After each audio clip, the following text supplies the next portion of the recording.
Chapter 996.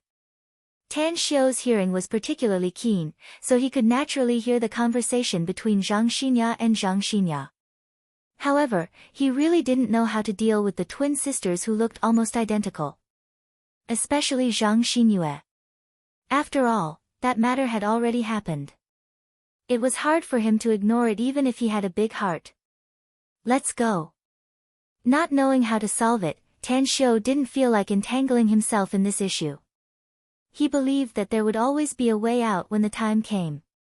Zhang Xinya had informed Zhang Xinyue in advance to pick them up, so he believed that she had her own plans. The nanny car. The space was very large. Even though there were only a few seats, it could accommodate Tan Xiu, Zhang Xinya, and Tang 28's 5 children. Zhang Xinyue personally drove the car and quickly took everyone to the Blue Star Villa complex. Would you like to go inside and have a seat? After Tan Xiu and Tang 28 got off the car, Tan Xiu looked at Zhang Xinya and Zhang Xinyue and asked. We won't go inside. Take them back to rest early and we'll come again later. Zhang Xinya shook her head and smiled. All right. Tan Xiu complied and watched them get on the car and leave. Then, he turned to look at the villa's courtyard gate. After returning to his long-awaited home, Tan Xiu could finally relax completely. He had been very busy with all kinds of things during this period, and his heart was always stretched taut. You can choose your own room on the first floor. Tan Xiu ordered and then went to the second floor alone. Since the 2 nannies were not there, he went straight to the bathroom on the second floor to take a shower, change into clean clothes, and then walked into the study room. But before he could sit down, he heard a familiar voice coming from the window. Xiaowan, Auntie's braised pork ribs are absolutely superb. I promise you won't forget it after eating it. As for the crab, Auntie didn't make it well, especially the configuration of the dipping sauce. It's not as good as the dipping sauce provided by those specialized seafood restaurants. I need you to make it later. Don't worry, Auntie. We'll steam the crab and I'll take care of the dipping sauce. All right. Tan Xiu stood at the window. To his surprise, the 2 women who came back with the basket were his mother, Su Lingyun, and his god-sister, Qin Xiaowan. Before he could call out to them, he saw Tang 28's group of 5 darting out of the villa. They pulled out their daggers and coldly intercepted them. Su Lingyun and Qin Xiaowan were dumbfounded. They had just left not long ago. How could there suddenly be so many children in the house? Moreover, these children were all brimming with murderous intent, just like little fiends. 28. Tan Xiu's figure flickered, and in just a few seconds, he appeared outside the door of the villa. With a smile on his face, he continued, remember, the 5 of you. They're my family, and they'll be the ones you need to protect in the future. Put away your weapons. Tang 28's group of 5 immediately put away their daggers. An excited look appeared on Su Lingyun's face the moment she saw Tan Xiu. She suppressed her confusion and strode toward Tan Xiu. She observed him and said with a distressed expression, Where have you been this summer, son? Look at you, you've become darker and thinner than before. You must not have been eating and drinking well and didn't take good care of yourself. I've been busy with some things abroad recently, Mom, said Tan Xiu with a smile. I just returned to the country. But how come you're in Shanghai? Where's my dad? Your dad went to the imperial capital. Su Lingyun chuckled. Your grandpa's 80th birthday is in a week. He went there ahead of time to prepare. I saw that you haven't returned to Star City since the semester started, so I was worried that something might have happened to you. That's why I came here. Fortunately, Kang Xia told me that you were busy abroad, so I didn't call you. I just stayed here and waited for you to come back. You could have called me. Tan Xiu chuckled. Who said I didn't call you? Su Lingyun snappily retorted. I called you more than a dozen times in the past few days, but I couldn't get through. That's why I guessed that the phone signal abroad must be bad. Ugh, Only then did Tan Xiu recall that he had been training the Boy Scouts in the past few days and then hurried back to the country without stopping. He didn't even bother to charge his mobile phone when it ran out of battery. Shaking his head, Tan Xiu then looked at Qin Shaowan and smilingly said, "I haven't seen you for a few months, Sis Shaowan. You seem to have become more beautiful." "You're such a sweet talker, kid," said Qin Shaowan with a charming smile. "This big sis will steam some crabs for you later." "Mom, Sis Shaowan, this is Tang 28. He's an orphan I adopted a year ago and brought along with me this time." Tan Xiu nodded with a smile. "They didn't know your and Sis Shaowan's identities just now, so, please don't mind them." Su Lingyun suddenly looked enlightened after hearing it and said with a bit of blame, "They're still kids, Xiu. How can you let them carry daggers with them? What if they accidentally hurt themselves with such a dangerous thing? They're all cultivators, Mom, and their strength is quite good." Tan Xiu chuckled. "Don't worry, they won't have any accidents and they won't hurt themselves. I just came back, so I'm going to school after dinner. It's September 10th, after all, and I haven't reported to school yet. It's indeed a few days late." Su Lingyun quickly nodded and said, "You can't neglect your studies no matter how busy you are, kid. I'm going to cook now. You have to hurry to school after dinner and apologize to your teachers." "All right." Tan Xiu nodded with a smile. As Su Lingyun and Qin Shaowan entered the villa and went straight to the kitchen, Tan Xiu then spoke to Tang 28's group of 5, "Don't easily take out your daggers from now on, and don't easily hurt people. Tang 28, you'll follow me from now on. The 4 of you will stay here and watch the house. Remember, you're all cultivators and you're not allowed to show your strength in front of ordinary people." "Understood." Tang 28's group of 5 hurriedly complied. During the meal, even though Su Lingyun and Qin Shaowan repeatedly asked Tang 28's group of 5 to eat with them, they stubbornly refused. Only after Su Lingyun and Qin Shaowan served them did they take their bowls back to their room to eat. Such a situation made Su Lingyun and Qin Shaowan reprimanded Tan Xiu for a long time. However, Tan Xiu still used the word rules to brush them off. He hurriedly finished his meal and then rushed to Shanghai University. However, as soon as he arrived at the gate of the University of Monster Science and Technology, he saw a few luxury supercars parked near the gate. A few young men dressed in gaudy clothes with arrogant faces were leaning against the luxury supercars, pointing at the girls going in and out of the school and commenting on them. Hedonistic playboys are everywhere. Tan Xiu secretly shook his head. He went straight to the campus gate and then ran into trouble. "Hey, handsome, can you help me? Can I borrow your cell phone?" Several girls wearing famous brands and obviously wearing makeup blocked Tan Xiu's path. The girl in the lead boldly stretched out her hand. "Hey, beauties, are you hitting on this handsome guy?" Tan Xiu forced a wry smile. But this method of asking for his cell phone number is a bit outdated. The girl giggled and said, "We have no choice. Suddenly seeing a handsome guy makes us so happy that we can't think of any new tricks. Just give us your cell phone number, handsome. If you have nothing to do later, we'll treat you to dinner." "I have a girlfriend," Tan Xiu said with a smile.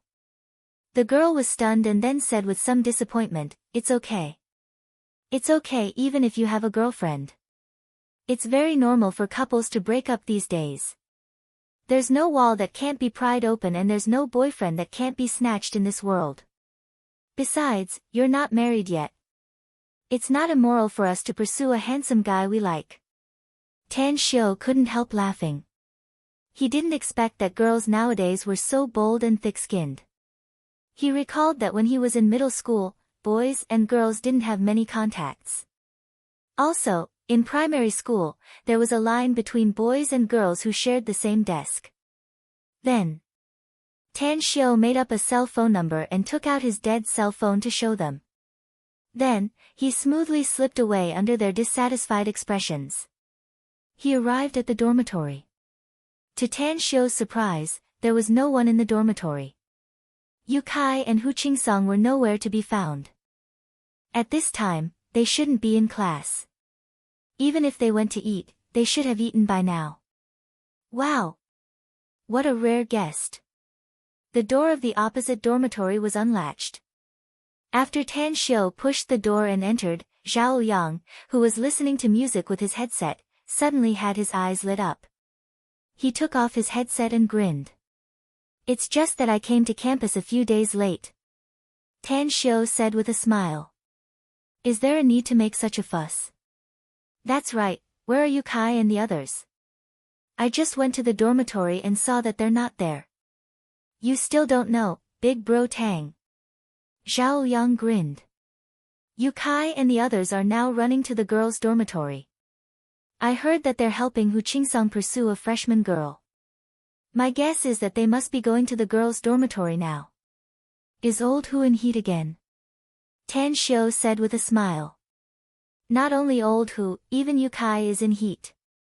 Zhao Yang waved his hand. Speaking of which, there are a lot of beauties among the freshmen this year, and some of them are the best. Although they aren't as beautiful as Campus Belmu, the gap is not that big.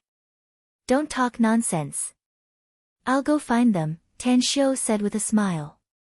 Zhao Yang hurriedly stopped Tan Xiu and said with a strange smile, Big Bro Tang, it's best if you don't go. Else what? Tan Xiu was confused. Else what will old Hu and the others do? Zhao Yang laughed. Your charm index is already at the top of our campus's most handsome guy list. If you go there, old Hu and the others won't be able to pursue the junior sister they like. Instead, it'll be you who will get into a debt of love. Cough, cough. Although Tan Xiu didn't want to admit it, he was somewhat in awe of women inwardly. He had enough women now, but he didn't want to provoke other women. Chapter 997. The friendship between classmates was pure and real.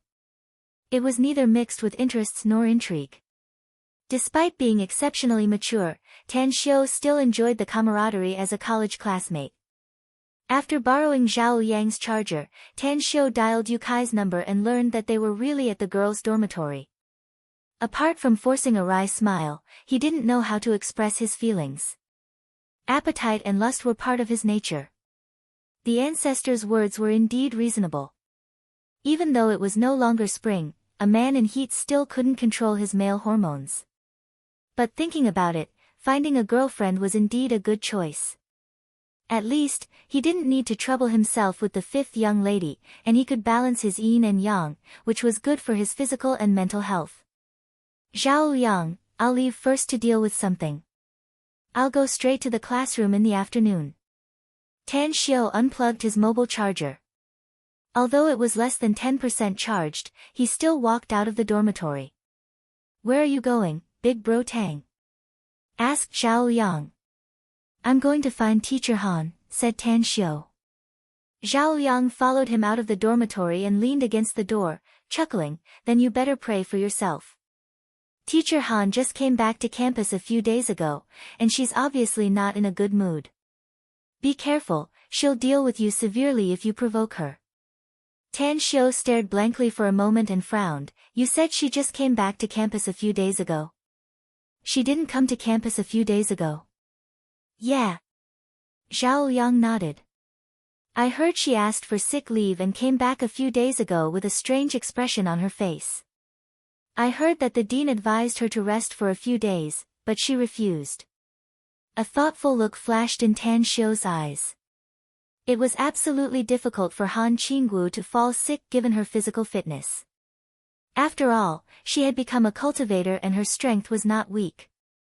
But her complexion looked bad, so there was probably only one possibility: she was injured. Who could have injured her? All kinds of thoughts flashed in Tan Xiu's mind. After bidding farewell to Zhao Yang, he left the dormitory. While strolling on the campus forest trail, Tan Xiu dialed Han Qingwu's cell number. Where are you? You're back. Where are you? Han Qingwu was silent for a moment before she slowly said, cafeteria. Tan Xiu said, I'll wait for you at the school gate. Tan Xiu hung up the phone and walked out of the school. He had two main reasons for returning to Shanghai this time. One was to report back to school, and the other was to test Han Qinggu. Now that he had confirmed that Han Qinggu was the reincarnation of Shui Qingcheng, he still needed to figure out if Han Qinggu had completely recovered her memory. Before he had obtained the Violet Fairy, he had no way of testing it out. But now it was different. The appearance of the Violet Fairy had finally given him away. Ring, ring, ring, his phone suddenly rang. Tan Xiu looked at the name on the caller ID in surprise and found that the call was actually from Qin Zhizhong. Zhizhong, what's up? I'm now at the entrance of Shanghai University, Master, said Qin Zhizhong respectfully. I went to the Blue Star Villa complex to look for you, but I heard that you came to the campus, so I came over. Is it convenient for you to meet me now? What are you doing in Shanghai? Asked Tan Xiu. I have a very important matter to report to you, Master, said Qin Zhizhong. Also, I want to consult you about some things related to cultivation. Wait for me at the campus gate, I'll be there soon, said Tan Xiu. After hanging up the phone, Tan Xiu continued to walk toward the campus gate. He knew Qin Zhizhong. If Qin Zhizhong didn't have something important, he would never come to Shanghai to find him. Moreover, Qin Zhizhong was, after all, his disciple. Although he was only a registered disciple, it was still necessary for him to give him pointers in cultivation. When Tan Xiu walked out of the campus gate, he found that the luxury supercars parked outside the campus gate had disappeared, and those hedonistic young masters had also dispersed. A black Mercedes-Benz was parked at the campus gate, and Qin Zhizhong was standing in front of the car, waiting for him. Zhizhong. After Tan Xiu walked over, he found that Qin Zhizhong's cultivation had broken through to the foundation establishment stage. Moreover, it was at the late stage of foundation establishment, and he was probably not far from breaking through to the golden core stage. Qin Zhizhong respectfully saluted and said, "Did I disturb you, Master?" "It's nothing." Tan Xiu shook his head and said, "I just came out when you called me." "Tell me, what important matter do you have to tell me?" Qin Zhizhong looked around and found that no one was paying attention to them. Then, he said in a low voice, "Master, one of the executives of my company heard that a psychic herb appeared in the depths of Changbai Mountain some time ago, so I secretly took some people to go there after I learned about it from him. In the end, we didn't find the psychic herb, but we found a mysterious cave." "What's inside the cave?" asked Tan Xiu. "We tried everything we could, but we couldn't open the cave's door," said Qin Zhizhong with a forced smile. "But we found several precious ores at the entrance." After saying that, he immediately opened the trunk of the Mercedes-Benz sedan and took out a silver password-locked box. After returning to Tan Xiu, he put the silver password-locked box on the hood of the car and entered the password to open it. Then, he said again, "These are the ores, Master. I've read a lot of information and finally figured out what kind of ore it is. Blood Soul Stone is a living person who was dissected and put into the body of the person who didn't die. After being stored in the body for at least 10 years, it was then frozen for hundreds of years or even thousands of years before it finally formed into a Blood Soul Stone. According to the ancient records, Blood Soul Stones have the effect of suppressing the soul." Tan Xiu gently grabbed a piece and carefully observed it. Then, he faintly sighed and said, "It's indeed a Blood Soul Stone. I didn't expect that there would be such a thing on Earth." "That's right. Blood Soul Stones are precious ores and very rare. It's an extremely precious gem for cultivators who can use it." "Do you know how to use it, Master?" asked Qin Zhizhong. "Yeah, I do." Tan Xiu nodded. A pleasantly surprised look appeared on Qin Zhizhong's face as he said, "Master, since you regard it as an extremely precious gem, then it means that there's definitely something even better inside the cave we found. I came here this time to report this matter to you." A glint flashed in Tan Xiu's eyes as he understood what Qin Zhizhong meant. For such a good thing like Blood Soul Stones to be found outside the cave, it was likely that there were even more good things inside. If he could really find some good things that could be helpful to cultivators, then it could be said that he had made a great contribution here. "Zhizhong, you settle down in Shanghai first. I need to handle something." I'll contact you immediately after I'm done with my work, and then we'll go to Changbai Mountain together, said Tan Xiu. I've already settled down in the Hilton Hotel, master, said Chen Zhizhong respectfully. I'll send the room number to your mobile phone later. Tan Xiu nodded. When he saw Han Qinggu coming out of the school gate, he said, I'll go find you after I'm done with my work. You can go back first. Yes, master. Chen Zhizhong replied and quickly boarded the car to leave. Tan Xiu turned around and looked at Han Qinggu in front of him. After a moment of silence, he said, there's an ice skating rink nearby. Let's go there and have a chat. An ice skating rink? Han Qinggu was silent for a moment. She found that Tan Xiu had already turned around and left. She hesitated for a moment before she followed him. She didn't know why Tan Xiu asked her out, but she had been preparing for it for more than a year.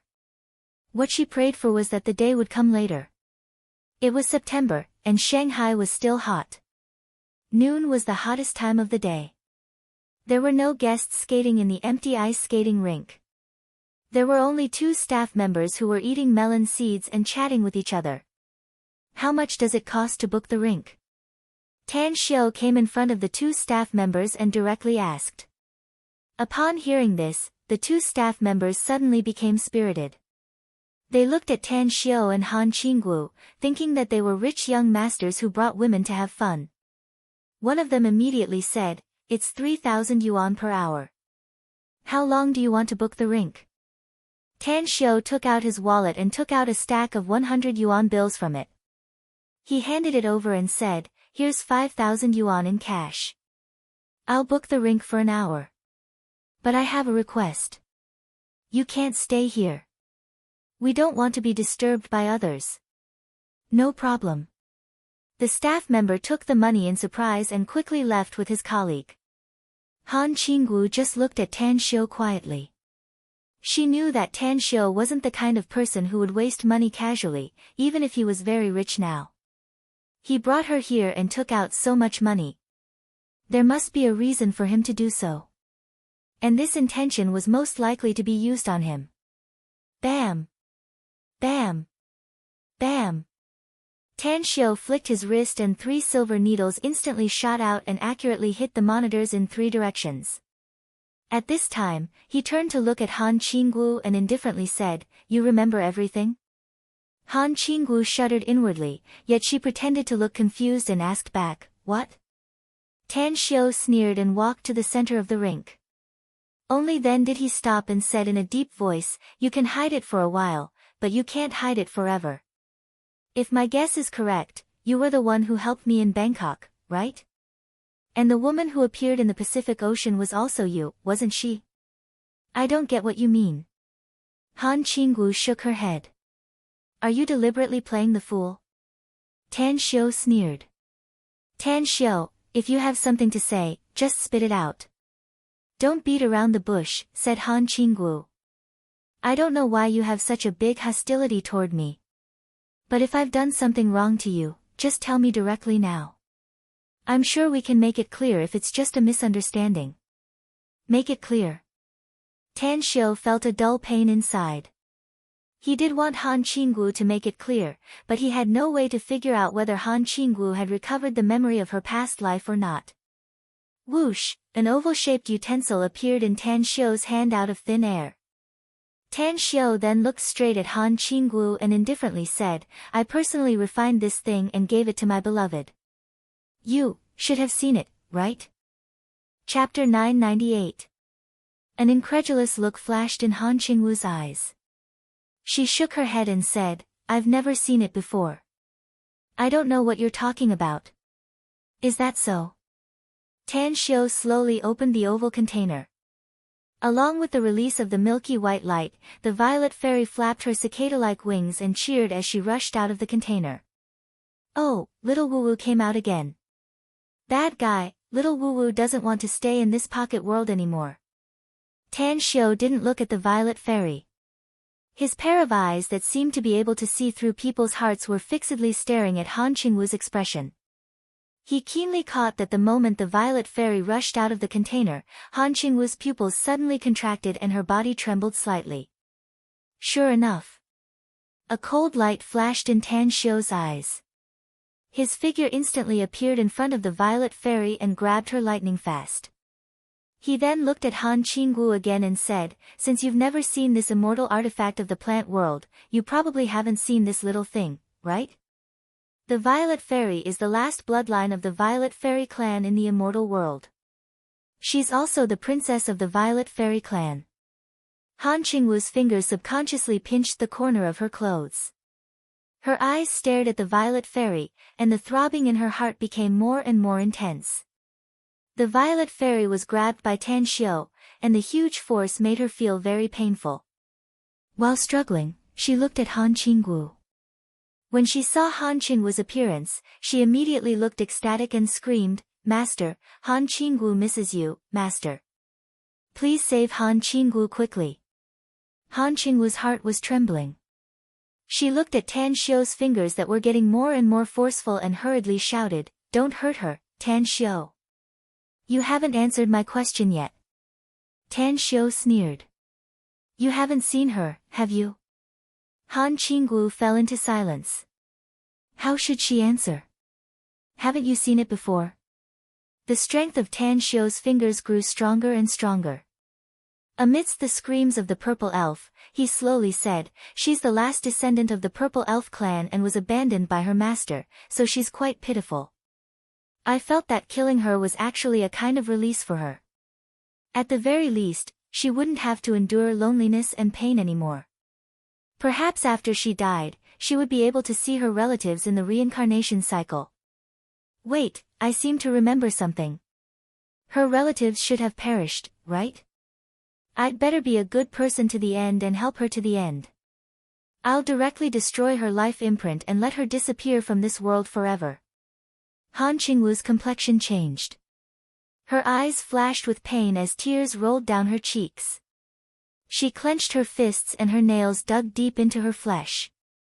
She spurted out a mouthful of blood and stabilized her swaying body a few times. She shook her head and said, "Don't hurt her, Tan Xiu. Whatever you want to know, I'll tell you. I'll tell you everything." Tan Xiu loosened his fingers a little and shouted sternly, "Tell me, why?" Han Qingwu bit her red lips with her white teeth and shot a deep look at the purple elf in Tan Xiu's hand. Despair appeared on her face as she slowly closed her eyes. Time. Seconds and minutes passed by. After more than 10 minutes, she finally opened her eyes. A deathly gray color filled her eyes and her voice sounded a bit hoarse as she spat out, "I can't disobey Master's order." A cold glint flashed in Tan Xiu's eyes as he coldly snorted and said, "Zhu Wushou really has a good disciple. He has been planning for thousands of years. Even if he has to bury his eldest disciple's happiness and innocence, he still wants to kill me. It's just that I don't know when I became enemies with Shade Demon Zhu Wushou." You know that my master is Shade Demon Zhu Wushou?" Han Qingwu asked in disbelief. How is this possible? If you don't want people to know, then don't do it." Tan Xiu sneered. "But you haven't answered my question yet. Why does Shade Demon Zhu Wushou want to target me? My life is his. I've already returned it to him in the immortal world," said Han Qingwu bitterly. "After reincarnating on Earth, I no longer have any master and disciple relationship with him. The time curse he left on me can no longer threaten me. So, I can tell you. But I hope you'll agree to my request after I tell you." "Say it." Murderous intent surged inside Tan Xiu's heart as he coldly said. Han Qingwu gently walked to the front of Tan Xiu. She simply didn't care about the murderous intent coming from Tan Xiu. She pried open Tan Xiu's fingers one by one and took the purple elf in her hand. Then, she faintly said, "Promise me first. No matter what request I make, you must do it. You know me. Why do you insist on making a promise?" Tan Xiu coldly snorted. "I do know you, Tan Xiu," said Han Qingwu. "That's why I want you to make a promise. Don't worry. My request won't harm any of your interests, nor will it make you make a difficult decision. It's absolutely a piece of cake for you now. I promise you, said Tan Xiu. Han Qingwu shot a deep look at Tan Xiu and slowly said, Rosefinch Holy Sect, traceless egret, slaughtered tens of thousands of races and proved her Tao as a perfected golden immortal. As a member of the Rosefinch Holy Sect, you should be very clear about what this sentence means, right? Traceless egret. Slaughtered tens of thousands of races. Tan Xiu's body trembled and countless ripples surged inside his heart. Traceless and Egret were his mother and father in the immortal world. Egret was the daughter of the Rosefinch Holy Sect's sovereign and Traceless was an ordinary disciple of the Rosefinch Holy Sect. As a result, their love for each other caused countless people to oppose them. However, the current sovereign, who was also Tan Xiu's maternal grandfather, was very satisfied with Traceless and treated him like his own son. He nurtured him and eventually made him and his wife step into the golden immortal stage. For the sake of proving their Tao, Traceless and Egret left the Rosefinch Holy Sect and roamed the immortal world, Demon Realm, and Demon Realm for 3,000 years. They slaughtered countless powerful enemies and finally relied on killing to prove their Tao and break through to the perfected golden immortal stage. Tan Xiu stared fixedly at Han Qingwu and asked in a deep voice, among the people my parents killed, were there shade demon Zhu Wushou's relatives? More than relatives, said Han Qingwu faintly. His parents, siblings, and all his childhood friends died in the hands of your parents. For a long time, Zhu Wushou carried a deep hatred and constantly broke through to the next realm, becoming stronger and stronger. In order to control time and resurrect his relatives from the river of time, his Tao was time and space. Ever since your parents stepped into the perfected golden immortal stage, they always stayed in the Rosefinch Holy Sect and rarely left for thousands of years. Along the way, he would occasionally leave, but he would quickly return to the Vermilion Bird Holy Sect. Thus, even though Zhu Wushou hadn't given up on the idea of revenge for 10,000 years, he gradually began to shift his hatred to Traceless Egret's relatives. Fortunately for you, there were two perfected golden immortals protecting you in secret. They only acted when you were in a life and death crisis. Otherwise, they always hid in the dark and protected you as you slowly grew up. However, many of your clansmen died or went missing without a trace under Zhu Wushou's secret plan. So your Rosefinch Holy Sect investigated for a long time but didn't find any clues in the end. Hence, it was left unsettled. As your strength grew stronger and your cultivation broke through to the perfected golden immortal stage, the two experts protecting you returned to the Rosefinch Holy Sect. It was at that time that I became a pawn in Zhu Wushou's scheme. Unfortunately, no matter how much Zhu Wushou calculated, he didn't expect your talent to be so heaven-defying. You actually broke through to the Supreme Being realm before he did. Hence, his plan was stalled until he noticed that your close friends were secretly dissatisfied with you. Tan Xiu's face turned gloomy and he coldly said, So, you waited until I was crossing the tribulation and secretly ambushed me? A pained look flashed in Han Qingwu's eyes, but she easily concealed it and said, That's right. Shade Demon Zhu Wushou promised that as long as we joined hands to kill you, he'd lift the curse of time on me and release my relatives. What he promised Great Emperor Danqing and Jiuyaoqin Demon was to borrow the Time Pagoda for 1,000 years so that they could cultivate in the accelerated time. The fog that had accumulated in Tan Xiu's heart was finally dispelled by Han Qingwu's words. He was once betrayed by his beloved and close friends, and the heart-wrenching pain made his soul bleed. Wrong love. He was plotted against in the end. If Han Qingwu hadn't poisoned him in advance, it would have been impossible to take his life even if Great Emperor Danqing and Jiuyaoqin Demon joined hands. The person who hurt him the most was Han Qingwu in front of him. No, it should be Shui Qingqing in front of him. Why didn't you hide? A cold light flashed in Tan Xiu's eyes as he shouted sternly. Han Qingwu released Violet Fairy and let her fly to her shoulder. She bitterly said, I've repaid what I owed my master. But I haven't repaid what I owe you. You should be very clear about my Han Shui Qingqing's character. Why ask again? Aren't you afraid that I'll kill you? Tan Xiu angrily shouted. Aren't you afraid that I'll make your soul scatter and never reincarnate? A gentle look emerged in Han Qingwu's eyes. A gentle smile suddenly appeared on her pale face as she shook her head and said, I'm not afraid. Do you still remember my request just now? A divine sword appeared in Tan Xiu's hand out of thin air. He pointed the sword at the sky and sneered, You want me to spare your life? Dream on. Han Qingwu shook her head and said, My request is to kill me. What? Tan Xiu looked at Han Qingwu incredulously. She had reincarnated and obtained a new life. It was not impossible for her to cultivate to the perfected golden immortal stage again given her former ability. Even if she was given enough time, it wouldn't be a problem for her to break through to the supremacy stage. However, her request turned out to be for him to kill her. Suddenly, Tan Xiu recalled something and asked in a deep voice, After you plotted against me, Great Emperor Danqing and Jiuyaoqin demon wouldn't go so far as to kill you, right? After all, you're Shade Demon Zhu Wushou's disciple, and you've completed the mission he gave you. Is there any point in fussing about this now? Han Qingwu asked faintly. Chapter 999. Tan Xiu pointed to his heart and said in a deep voice, I don't want to leave my last question here. Tell me. How did you die? How did you have the chance to leave your true spirit and reincarnate again after your death? Han Qingwu shook her head and didn't answer Tan Xiu's question. She slowly closed her eyes and gently spread her hands. The scene in the immortal world appeared in her mind. She was dressed in a red dress that was as red as blood and singing.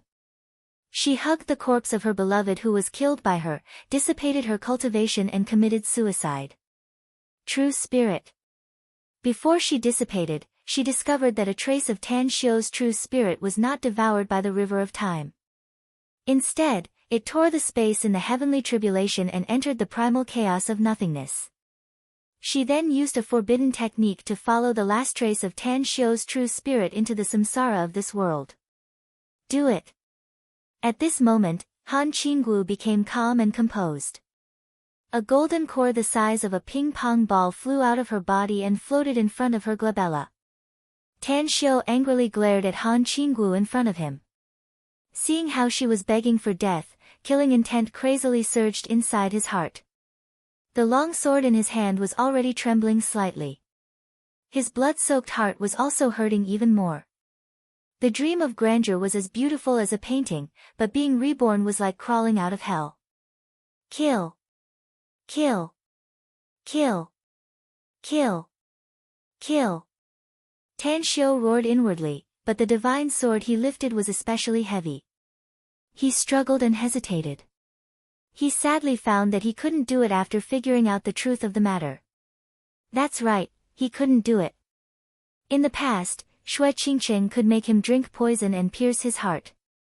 But he sadly found that he couldn't use the divine sword in his hand to reap the life of his beloved even if he was full of hatred.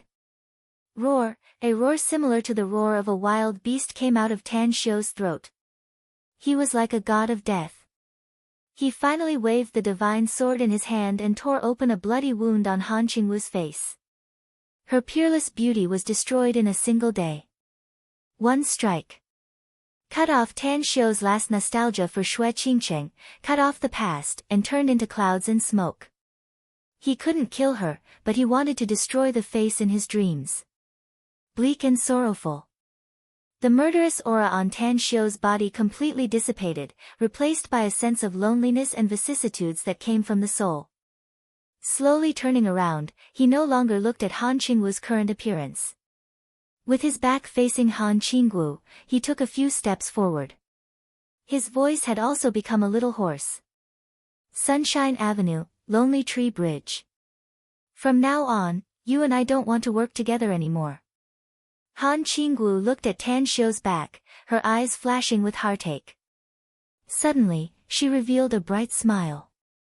That ghastly wound was dyed red by the rapidly gushing blood, but she did not have any intention of raising her hand to wipe it.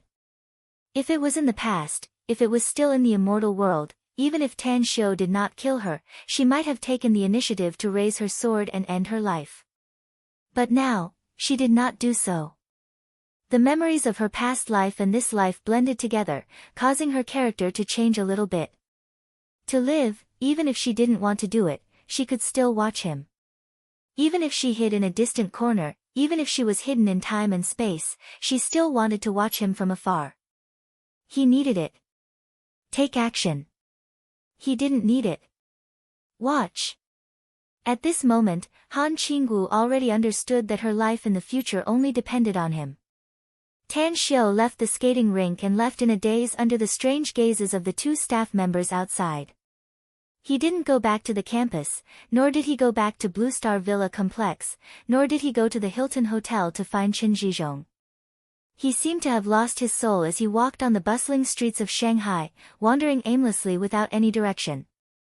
The sun set in the west and night fell. When Tang Xiu sobered up from his muddle-headed state, he found that he was standing at the entrance of the Everlasting Feast Hall's Shanghai branch. 8 stalwart men formed a circle around him, firmly guarding him inside and preventing anyone from disturbing him. Qi Nan, who was dressed in a red dress and had a worried expression on her face, was staring into his eyes without moving. Disperse. Tang Xiu took a deep breath. As the primal chaos force surged in his meridians, his whole body broke free from the muddle-headedness. The demonic barrier in his heart had vanished after settling the grudge between them. The improvement of his mind made him strangely realize that he had unknowingly completed the first stage of the heavenly art of cosmic genesis, the star's tyrannical body realm. A nascent soul stage cultivator is enough to kill. Tan Xiu strode forward and entered the Everlasting Feast Hall's entrance. Under countless strange gazes, he went straight to the manager's office on the second floor. Boss. Qi Nan, who followed him inside, wanted to say something but hesitated. The worry in her eyes had yet to fade. Tan Xiu shook his head and sat on the soft leather sofa. He took out a cigarette, lit it, and took a few puffs. Then, he slowly said, "Don't worry. I'm fine." Upon hearing it, Qi Nan immediately felt relieved and asked, "Boss, I just came from Jingmen Island this afternoon. I've already handed over the business here to someone else. Is there anything else you want me to do?" "Give me something to eat," said Tan Xiu. "Drink some wine with me while you're at it." "I'll arrange it right away." Qi Nan nodded. As Qi Nan left the office, Tan Xiu no longer thought about Han Qingwu's matter. He had figured out the matter and solved it after returning to Shanghai. It could be considered as a successful step. He didn't want to think about the past anymore.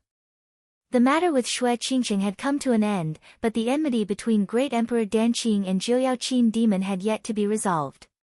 There was also that shade demon Zhu Wushou. He must die. The second thing. Tan Xiu recalled the matter with Shanghai University and suddenly felt a faint headache. If he didn't kill Han Qinggu, she would probably still be a teacher at Shanghai University and his class teacher. Forget it. I'll quit school first. Tan Xiu didn't intend to quit school directly. After all, his mother attached great importance to the university graduation certificate. It was her long-cherished wish for many years, and he couldn't let her fail. After smoking a cigarette, Qi Nan returned to Tan Xiu's front. She respectfully said, "Boss, I've given the order and the meal will be ready soon. There's something I need to report to you before we eat." "What is it?" asked Tan Xiu. "Kang Xia looked for you a few days ago, but she couldn't get in touch with you, so she called my cell number," said Qi Nan. "I didn't ask about the specific matter. But judging from her attitude at that time, she seemed to be very anxious." Kang Xia. Only then did Tan Xiu remember that he hadn't contacted Kang Xia for a long time. She should have been busy with the magnificent Tang Corporation's affairs in recent months, especially the internal purchase of Star City's new city, so she didn't take the initiative to contact him. However, it was also possible that she had contacted him, but he often appeared in places without mobile signal, so she couldn't contact him. Tan Xiu took out his mobile and dialed Kang Xia's cell number. Shortly after, Kang Xia's urgent voice came from the phone. "Tan Xiu, is that you?" Tan Xiu let out a smile and said, "It's me." I just returned to the country and am now in Shanghai. I want to go to Shanghai to see you now, said Kang Xia. I heard from Qi Nan that you were looking for me a few days ago. It seems like there's something very urgent. Tan Xiu asked. What is it? Tang Xiu asked. It's Andy. There's something wrong with her body. If you don't have anything urgent, I want to take her to see you. What happened to Andy? Tan Xiu's expression slightly changed as he asked in a deep voice. It seems that there's something wrong with her cultivation, said Kang Xia bitterly.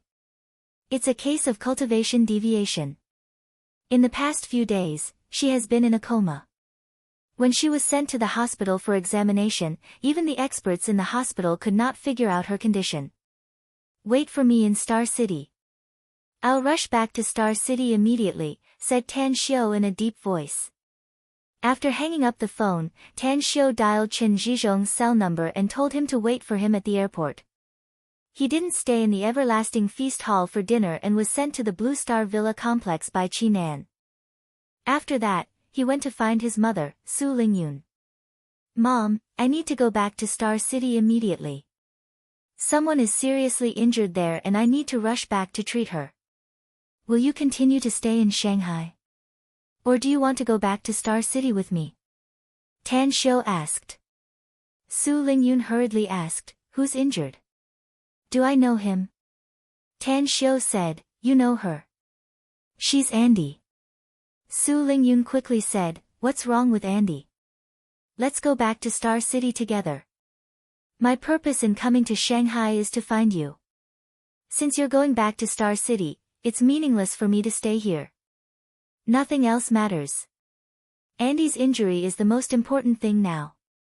Tan Xiu complied and called Ouyang Lulu. He then used her plane to directly send him and the others to Star City. Just as the group came out of Star City Airport, the driver arranged by Chen Zhizhong in advance was already waiting outside with several cars. Where are we going, Master? Asked Chen Zhizhong. I'm going back to South Gate Town. You take your people back first, said Tan Xiu. Andy is injured and needs my treatment. I'll find you after I stabilize her condition. How about I go with you, Master? Said Chen Zhizhong quickly. I'm in the medicinal herbs business, after all. If you need any medicinal herbs for your treatment, I can immediately arrange it. Tan Xiu thought about it and refused Chen Zhizhong's request. If his mother, Su Lingyun, was not there, he wouldn't mind Chen Zhizhong following him. But Chen Zhizhong was about the same age as his mother, and he called him master, which made his mother very uncomfortable. Go back and wait for me. I'll contact you first if I need anything. I'll listen to you, master. Chen Zhizhong nodded. South Gate Town. Inside the View Building King Villa, Kang Xia had brought Andy over. At this moment, she was anxiously pacing back and forth in front of the villa's courtyard. Her eyes kept glancing at the South Gate Town's entrance. Andy's sudden cultivation deviation made her very worried. In her eyes, aside from Tan Xiu, Andy was the closest person to her. Kang Xia didn't want to see anything bad happen to her. She didn't want to see an accident that she couldn't accept. Chapter 1000. When Tan Xiu rushed back to South Gate Town, he saw Kang Xia's worried and haggard appearance. He didn't bother to comfort her and followed her to the guest room where Andy was in a coma. Don't let anyone disturb me. Tan Xiu ordered and grabbed Andy's wrist. After checking her pulse, he learned that Andy had overdosed on medicinal pills. Her body couldn't bear the huge medicinal efficacy and eventually lost control. Her pulse was now in a mess, and the true essence inside her body was even more chaotic. If it wasn't cleared in time, even if she wouldn't die, she would have to scatter her cultivation to recover. Nonsense, nonsense. Tan Xiu forced a smile and loosened Andy's pulse. He shook his head inside. Then, he helped Andy up from the bed and let her sit cross-legged. Then, he began to regulate the chaotic true essence in her meridians. Fortunately, Andy's cultivation wasn't high. She was only at the mid-stage of foundation establishment. Otherwise, Tan Xiu wouldn't be able to regulate her body's condition. Time flew by. For 6 hours, Tan Xiu spent a lot of energy to regulate Andy's body. After letting her lie down again, Tan Xiu walked out of the room. How is it? Kang Xia, who was anxiously waiting outside, hurriedly asked. Tan Xiu nodded and said, her condition has stabilized. She'll be fine after she wakes up and recuperates on her own. She didn't suffer from cultivation deviation, but the grade of the medicinal pills she took was too high. With her current cultivation, she can't bear such a strong medicinal efficacy. That's why this problem occurred. She endured it. Kang Xia's hanging heart finally calmed down. But Tan Xiu's words made her feel strange and speechless. Tan Xiu smiled and put his arm around her shoulder. Then, he asked, are you rich recently? Even if you have money, you can't waste medicinal pills like that. She's lucky this time. At least she's alive. But if the medicinal pills she took were of a higher grade, I'm afraid the medicinal efficacy would have caused her body to explode. Kang Xia smiled and said, you're indeed rich recently. Haven't you checked your private account? Tan Xiu stared blankly for a moment before he shook his head and said, I've been dealing with some matters abroad recently, so I really haven't checked my private account. What was going on? Where did you get so much money? Kang Xia was at a loss whether she had to cry or laugh. Money is just like a number in your eyes now. It's meaningless. Our magnificent Tang Corp's products are simply making a lot of money every day, and the supply can't meet the demand. I've invested all of this income into the construction of the headquarters in Shanghai. It should be enough. But don't forget about the internal purchase problem of the new city. In just a few months, the new city's housing prices have increased by 3 to 4 times compared to the opening price. Half of the properties we bought have already been sold. Tan Xiu asked curiously, I did ask about the internal purchase of the new city property in the early stages, but I didn't have the time to pay attention to it later, so I don't know much about it. How much did our magnificent Tang Corp invest in the property we purchased in the early stage? Kang Xia stretched out a finger and then stretched out 2 fingers. She then giggled and said, guess how much is this? Tan Xiu said in surprise, 12 billion. Kang Xia gave him a thumbs up and praised, you're really worthy to be the man I fancy. You're really smart. That's right. The total investment of the magnificent Tang Corp in the early stages is 12 billion yuan. Whether it's the residential buildings or the shops, the total value has reached about 40 billion yuan. Almost all the residential buildings have been sold for a total of 18.5 billion yuan. I've transferred 15 billion yuan to your private account, while the remaining 3 billion yuan is in the magnificent Tang Corp's public account. The remaining 500 million yuan will be used as dividends. It seems that the real estate business is really profitable. Tan Xiu sighed and said, no wonder most of the tycoons in the country were real estate developers in the early years. How's the progress of the new city's construction? The first phase of the new city's construction has been completed, and some finishing works are being carried out. Most of the second phase has been completed, and it's expected to be completed early next year. Preparations for the third and fourth phases have already begun. Once the second phase is completed, the third and fourth phases can be carried out at the same time. The document issued by the government has stated that the new city's construction will be fully handed over to us while they will provide assistance. Long Hanwen has been looking for you recently, but unfortunately, even I can't find you, so he gave up for the time being. Why is he looking for me? Asked Tan Xiu. You're the one who personally drew all the engineering designs. Kang Xia forced a smile. The reason why the sale is so good, to the point that the rich and famous people from all over the country have come to buy the properties, is all because the architectural design is superb. The new city built is just like a dream city. However, you, a busy man, have only designed the first and second phases. The third and fourth phases haven't been produced yet. Let alone Long Hanwen, even I'm a bit anxious. Could it be that the government has given up all the authority? Tan Xiu frowned and asked. Are they really not willing to get involved? Of course they want to get involved. But this matter is very complicated, said Kang Xia.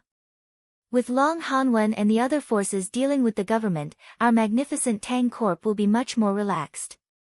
How much of the new city's area will be occupied by the first 4 phases?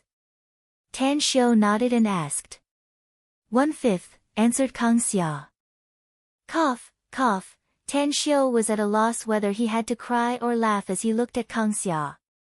Then, he helplessly said, the first 4 phases will only occupy 1/5 of the entire new city? Doesn't that mean I still have to draw a lot of architectural designs? Well, the capable have more work. Kang Xia giggled. Besides, we're the ones who have the biggest advantage in this cooperation. You'll have to work hard for the sake of making money. Tan Xiu shook his head helplessly. Fortunately, he didn't need to design all the architectural designs at once. He could only draw 1 architectural design for the next 2 phases. Otherwise, he would have to put down the things at hand for a while and devote himself to the architectural design drawing. However, although the time was occupied, it didn't consume too much of his good cells. After all, there were countless buildings in the immortal world as a reference. He could even directly copy the suitable ones, so it was very easy to draw the design. At the corner of the corridor, Su Lingyun appeared wearing an apron. Upon seeing Tan Xiu and Kang Xia chatting intimately, a smile immediately appeared on her face as she asked, "How's Andy, Xiu?" Tan Xiu released Kang Xia and greeted her with a smile, "She's fine now. She'll recover after she wakes up and recuperates for a few days." "Don't we have a nanny at home, Mom? Why did you cook by yourself?" "How can I not cook by myself when my son is at home?" Su Lingyun smiled. "I asked her this afternoon. Xia hasn't eaten for 2 days. Now that Andy is fine, I'm afraid she'll have an appetite again. But now, anyone can go hungry, but Xia must go hungry." Xia. Tan Xiu looked at Kang Xia with a strange expression. Since when did the relationship between them become so close? Also, what did his mother mean by that? Kang Xia secretly glanced at Tan Xiu as a blush appeared on her cheeks. She quickly came to Su Lingyun's side, skillfully held her arm and smilingly said, "I'm not hungry, Auntie." Su Lingyun smiled and said, "You're such a thin-skinned child. You'll be the daughter-in-law of the Tang family sooner or later, so how can you not eat? I'm looking forward to having a big fat grandson soon." Huh? Tan Xiu was dumbfounded. He didn't expect that his mother would be so clear about his relationship with Kang Xia. He didn't expect that his mother would actually look forward to Kang Xia giving him a big fat grandson. Could it be that the one he was going to marry in the future wasn't Mu Weiniang? Could it be that his mother really agreed to him having many women at the same time? Tan Xiu really couldn't figure out what his mother was thinking. He secretly shook his head and smilingly said, "I'm afraid it'll take some time for Andy to wake up. Let's go to eat first. I've been busy all afternoon, so I'm a bit hungry." "What delicious food did you cook, Mom?" "It's all your favorite food, don't worry," Su Lingyun said with a smile. Dinner time. While his mother, Su Lingyun, wasn't paying attention, Tan Xiu quietly whispered to Kang Xia beside him, "Since when did you become so close with my mom? She seems to regard you as the daughter-in-law of the Tang family." An arc outlined on the corner of Kang Xia's mouth. With a touch of a smile, she whispered, "Auntie often came to the company to look for me in the last few months and often sent me some food. Also, we sometimes invited each other to go shopping together." "What's going on?" Tan Xiu was puzzled. "As a matter of fact, we'll always choose to have a dinner at your restaurant when the company's top executives gather after the new year. About half a year ago, we had a company dinner together, so I drank a few cups of wine and was about to go back to rest. But I happened to bump into Auntie, who was helping to move some things and sprained her left foot. At that time, I didn't think much about it and hurriedly carried her to a nearby Chinese medical center to have an old Chinese doctor treat Auntie. It was also at that time that Auntie and I began to interact more." Tan Xiu suddenly understood and said with a smile, "I didn't expect you to be so smart. You flatter your future mother-in-law. Even if there's no way to give you the Tang family's daughter-in-law in the future, Mom will still love you very much. Go away. With a bit of shyness, Tan Xiu hurriedly turned her face to the side. She didn't want to be teased by Tan Xiu again. She knew that she couldn't become Tan Xiu's official daughter-in-law, but her heart was as clear as a mirror. Furthermore, she had warned herself countless times that she didn't need to care about this false reputation. As long as Tan Xiu loved her sincerely, it was enough. Therefore, although she still felt a faint sense of loss when it came from Tan Xiu's mouth, she quickly adjusted her mood. Suddenly, Kang Xia turned her head and asked in a whisper, "What's going on with those 5 children? They're very strange. They're just like robots. They do things methodically, but also very old-fashioned. I don't think they're like young children, but more like old men." Chapter 1001. Tan Xiu sighed. They're the most outstanding cultivation geniuses among the Boy Scouts, and they're much more mature compared to their peers. Since ancient times, there's a saying that children of the poor become masters of the household early. They've lost their loved ones since they were young, and growing up is the only way for them to survive under the hardships of life. They're all street children you adopted? Kang Xia was shocked. But I can feel that all 5 of them are at the foundation establishment stage. How long has it been? How old are they? How can they break through to the foundation establishment stage? Especially Tang 28, he's already at the mid-stage of the foundation establishment stage. They're able to stand out among the tens of thousands of Boy Scouts, so they're naturally very talented in cultivation, said Tan Xiu.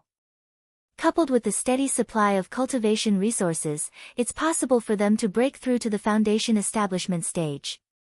You're getting more and more powerful, Tan Xiu. Kang Xia looked at him with admiration and sighed. I'm forced by the situation to do my best to train more powerhouses. Tan Xiu shook his head. The dangers we'll face in the future are far beyond your imagination. Only by constantly strengthening ourselves and strengthening our forces can we have more chances to survive in the future. Kang Xia, although you're managing the magnificent Tang Corporation, I hope you can spare as much time as possible to cultivate. Only by becoming stronger can you protect the people you want to protect in the future. I'll definitely try my best. Kang Xia nodded. After the meal, Tan Xiu accompanied his mother and Kang Xia for a while before he left South Gate Town with Tang 28 and headed to Chen Zhizhong's residence. Inside a classical-style villa, Chen Zhizhong sat cross-legged and quietly absorbed the world's spiritual qi. He had stepped on the path of cultivation, but he was too old. His cultivation progress was still very slow despite having a lot of cultivation resources. He was only at the early stage of the foundation establishment stage so far. Master. Suddenly, Chen Zhizhong opened his eyes and saw Tan Xiu standing quietly in front of him. He immediately floated up and respectfully saluted. Your cultivation progress is indeed very slow compared to those cultivation geniuses. Tan Xiu nodded. You know the orphans I adopted. You're slightly inferior compared to the most talented children among them. Chen Zhizhong said in shame, this disciple is slow-witted and has disappointed master. Aptitude is important, but age is also important. Tan Xiu shook his head. I used to have very few resources, so I couldn't help you much. But it's different now. I've obtained a lot of precious medicinal herbs and some precious alchemy materials. I can help you solve your aptitude problem. However, I'm still lacking a medicinal herb, and I need you to find it for me. Chen Zhizhong stared blankly for a moment before bursting with joy. He hurriedly asked, Master, what other medicinal herbs do you need? Tan Xiu said, Dragon bone grass. Chen Zhizhong frowned and said, Master, I've never heard of this name. What is its shape like? Are there any distinctive features? Tan Xiu said, the dragon bone grass has a total of 9 shoots, like the shoots of a willow leaf. It was dotted with white dots, which looked a bit like a 5-star pattern. There was a record of dragon bone grass in the Compendium of Materia Medica. Although it was only a few words, it explained its use. You're running a medicinal herb business, and your company has a lot of medicinal herbs and a wide range of channels. Hurry up and find the dragon bone grass. I'll personally refine a marrow cleansing pill for you. Once you take the marrow cleansing pill, your physique will undergo a rebirth. Chen Zhizhong excitedly said, Master, you can rest assured. As long as there's a dragon bone grass in our country, I'll find it as fast as possible no matter how big the price is. Tan Xiu nodded and said, You're the only one living here after I came here. Chen Zhizhong nodded and said, My son has been staying in the imperial city to develop his business. I don't have any intention to let him take over the company for the time being. My parents don't want to live in Star City since they're used to living in their hometown, so my wife has been taking care of them in our hometown for the past 2 years and only comes back occasionally. Tan Xiu nodded and said, If that's the case, then I'll refine something here. I'll also guide you in your cultivation. Chen Zhizhong immediately said, I'll arrange a room for you right away. Tan Xiu shook his head and said, No need. You just need to clean up the garage. Also, I'll need a few days to refine the weapon. Tell your bodyguards not to disturb me. I'll give the order right away, Master, said Chen Zhizhong immediately. Please tell me at once if you need anything, Master. All right. Tan Xiu nodded. In the next few days, Tan Xiu accompanied his mother during the day and occasionally went to the company. Every night, he would quietly come to Chen Zhizhong's place. Artifact refining. It was a kind of identity token, but each of the refined tokens also had a protective effect, similar to a protective talisman. However, this token could only be activated once when the owner was in danger. After that, it would lose its protective effect. In just a few days, Tan Xiu had refined a total of 10,000 tokens, which he named as the Tang sect token. It was the proof of identity of a Tang sect disciple. At the same time, he was still paying attention to the situation on Nine Dragons Island. In recent days, more and more ships appeared near the ninth deserted island. Various forces were frequently active, and some hostile forces even fought in the waters near the ninth deserted island. Although the scale of the fight was not large, dozens of people still fell in the vast sea. A few days later, Tan Xiu bid farewell to his mother and followed Chen Zhizhong to Changbai mountain range. The Changbai mountain range was the birthplace of the Yalu River, Songhua River, and Tumen River.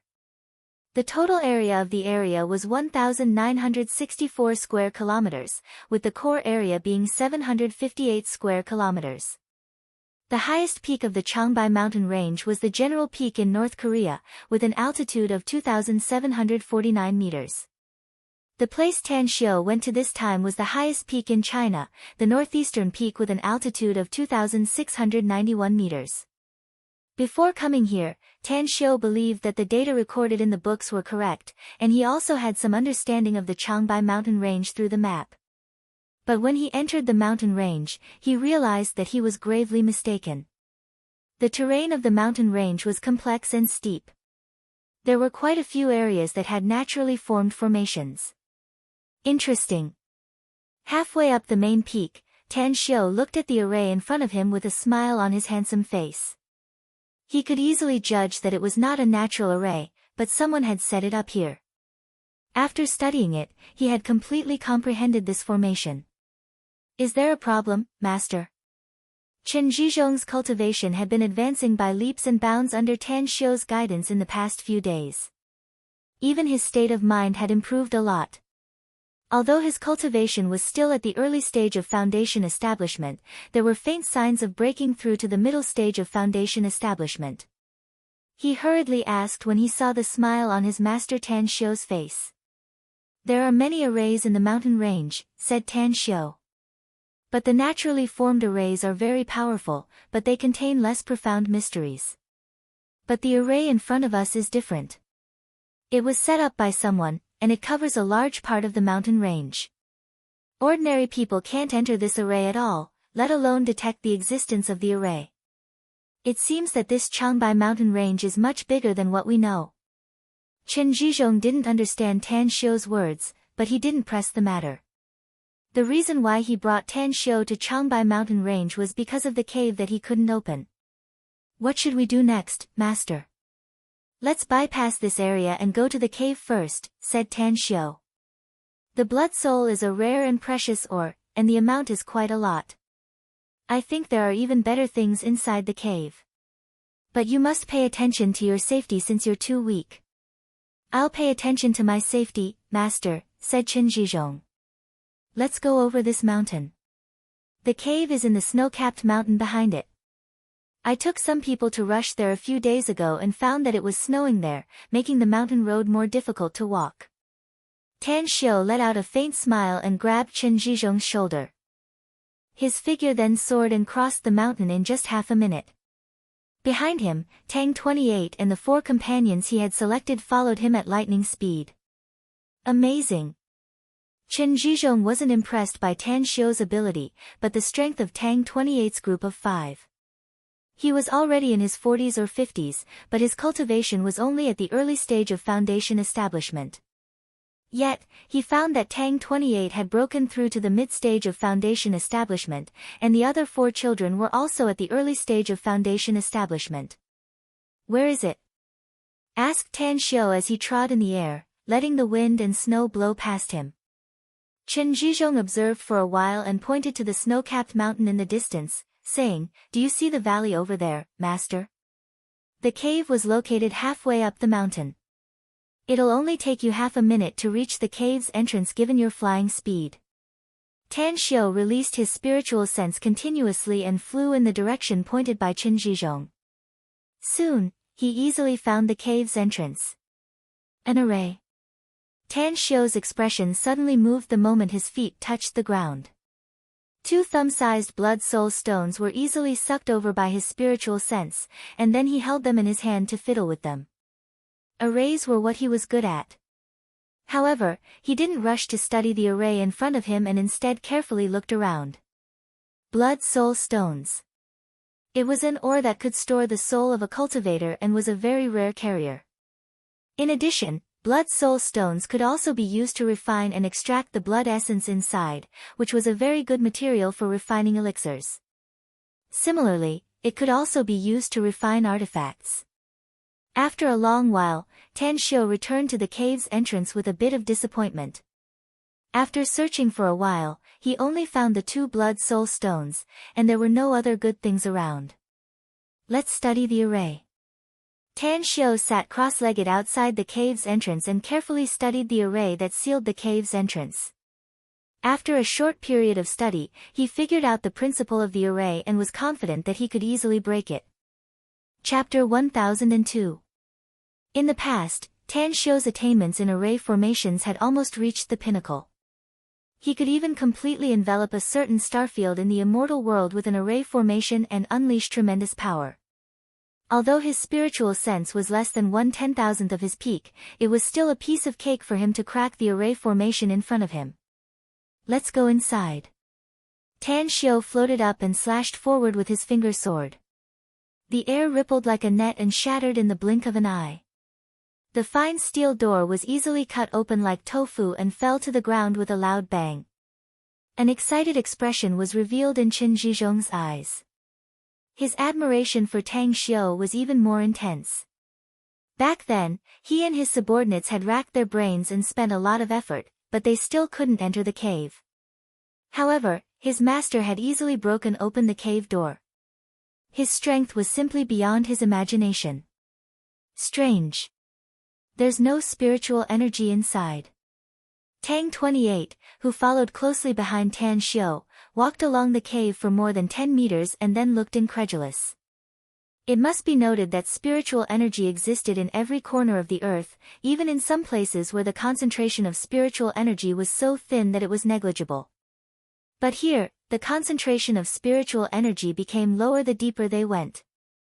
They couldn't even sense the existence of spiritual energy after walking for more than 10 meters. Tan Xiu pondered for a moment and then said, "Tang 28, the 5 of you wait outside the cave. Don't come in without my order. Also, stand guard outside. If anyone comes, you must block them for me." Understood. Tang 28's group of 5 stopped and turned to walk toward the entrance of the cave. Tan Xiu led Chen Zhizhong to go more than 10 meters inside and faintly heard a roar coming from the depths. The sound was not like a beast's roar but more like a human's howl. After walking for 100 meters, Tan Xiu and Chen Zhizhong's eyes lit up. Heavens! How's this possible? Chen Zhizhong exclaimed after seeing the scene in front of him. He couldn't believe his eyes because he never dreamed that the belly of the mountain turned out to be a world. The sky was blue and the clouds were white. The mountain peaks rose and fell one after another. Although there was no sun or moon, there were countless birds and beasts. Towering ancient trees could be seen everywhere. The blooming flowers were even more beautiful, making this place look like a fairyland. Tan Xiu said indifferently, "Don't make a fuss. This is just a world constructed inside the array." However, compared to the formation at the entrance of the cave, the formation here is much more interesting. Chen Zhizhong didn't understand array formation, so naturally, he couldn't see through the mystery here. He reached for his dagger and looked around vigilantly. Any movement would alert him. "Master, this place is so big. What should we do?" Wandering around looking for treasures. With a bit of regret, Tan Xiu said, "The area of this pocket world constructed by the array is indeed quite large. Unfortunately, even though there was thin oxygen here, the degree of spirit energy here was practically negligible. Even a golden core realm cultivator would find it difficult to absorb the pitifully scarce spirit energy of the heavens and the earth here. Therefore, I think, although there are many flowers and trees here, precious medicinal herbs are very difficult to find." Chen Zhizhong was confused. Why? If plants can grow here, why can't medicinal herbs grow here? Medicinal herbs are also a kind of plant. Medicinal herbs are indeed plants. Tan Xiu shook his head. But plants that can be called medicinal herbs need to absorb the essence of the earth and grow under the nourishment of the world's spirit energy. Only after a long period of accumulation can they have very strong medicinal properties. For example, if a wild ginseng grows here but it has no medicinal effect, do you think it can be regarded as a medicinal herb?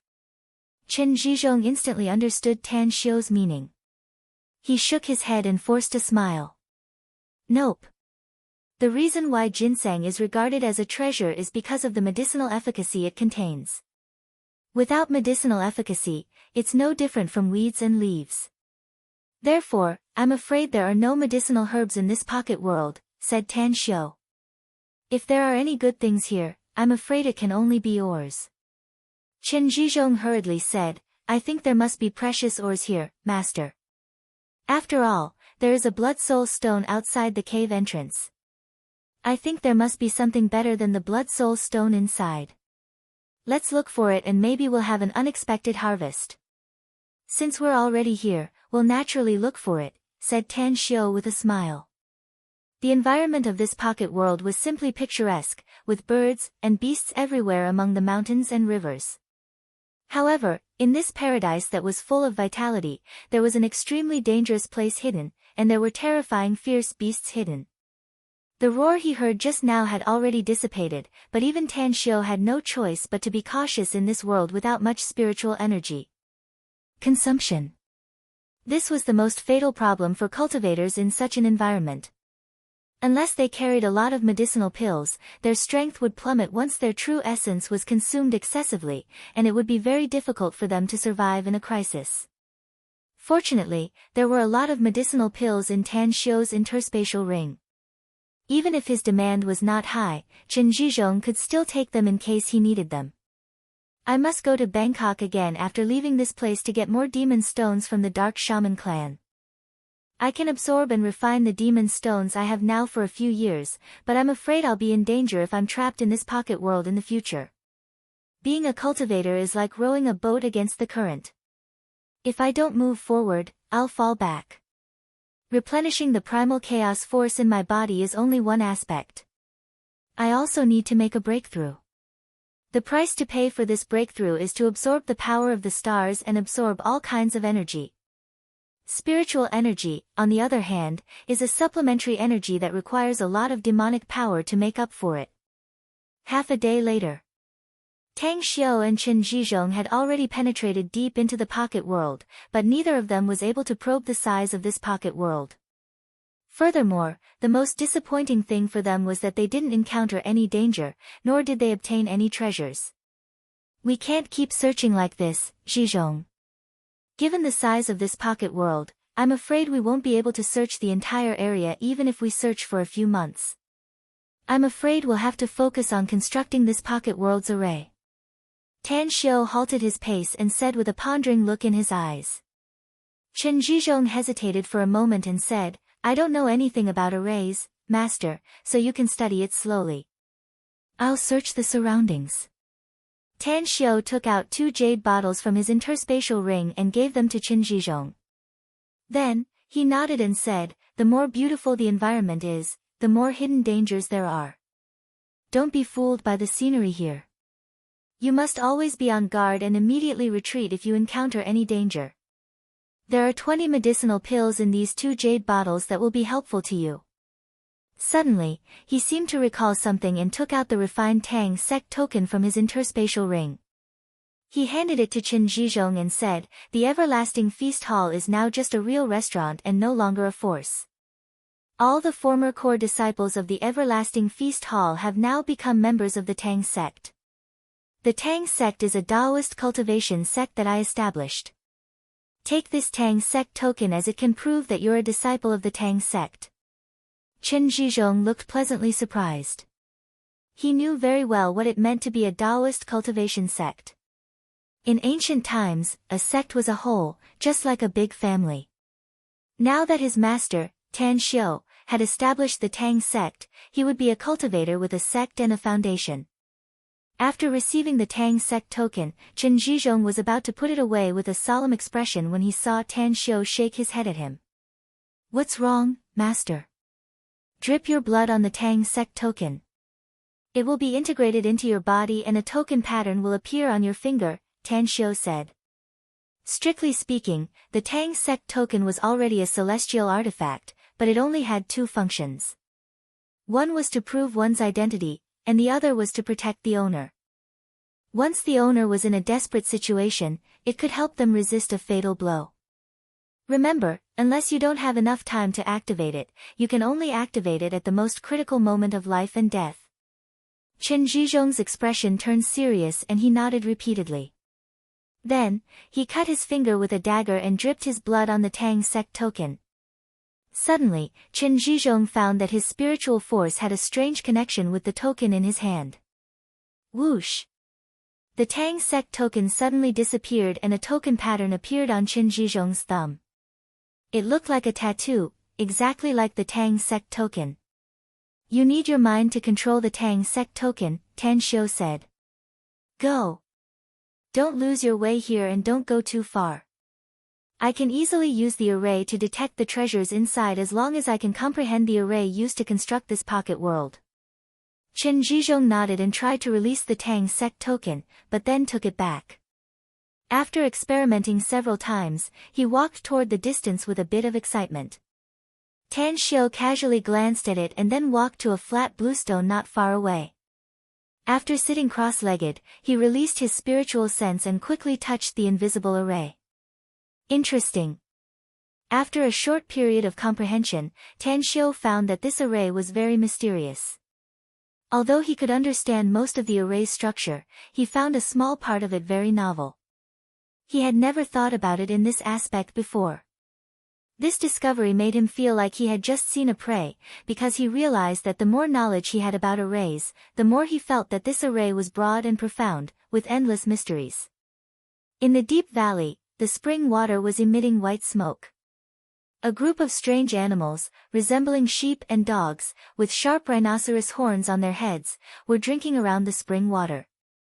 Several owl-like animals with lion-sized bodies were squatting on the rocks, looking around. They didn't open their mouths, but strange cooing sounds kept ringing. What's that? Chen Zhizhong, who had just arrived here, suddenly staggered. Fortunately, he reacted quickly and reached out to hold a boulder several meters high, else he would have fallen to the ground. His expression was as though he had seen a ghost in broad daylight, full of shock. Chapter 1003. Chen Zhizhong was very courageous, but the scene in front of him was beyond his imagination. The moment he steadied himself, he instantly retreated dozens of meters. Only then did he hide behind another boulder that was a few meters tall. He took a few deep breaths. Headless humans. Armless humans. Legless humans. Humans with a hole of more than 10 centimeters in diameter on their chests. Chen Zhizhong would never show such a fearful expression if these humans were just corpses. But he was horrified to find that these people were definitely not dead, but all alive. That's right. All of them were alive. It was hard for him to imagine how someone could survive without a head. It was hard for him to imagine how these monster-like humans, who looked so miserable, still had signs of life. He.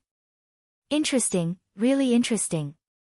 There are actually living creatures here. How many years has it been? 1,000 years? Or 10,000 years? I finally see, living, people from the outside. He. Among the hundreds of mutilated humans, a man who had lost his arms and had a bloody wound on his chest raised his head mechanically, his eyes looking at the direction where Chen Zhizhong was hiding. It's really interesting that a living person came here. Is he also a heretic who was exiled here? But why didn't he receive the punishment of flaying? Did he bribe the criminal officer? Or does he have some background? Who cares about his background and origin? The fact that he can come here unscathed proves that he's not a friend, but an enemy. Kill him when you're dealing with an enemy. Let's play with him first and test his strength. It's not too late to kill him after we've trampled him. Who's first? I'll do it. Me. Chen Zhizhong was dumbfounded as he looked at these people. No, they should be monsters.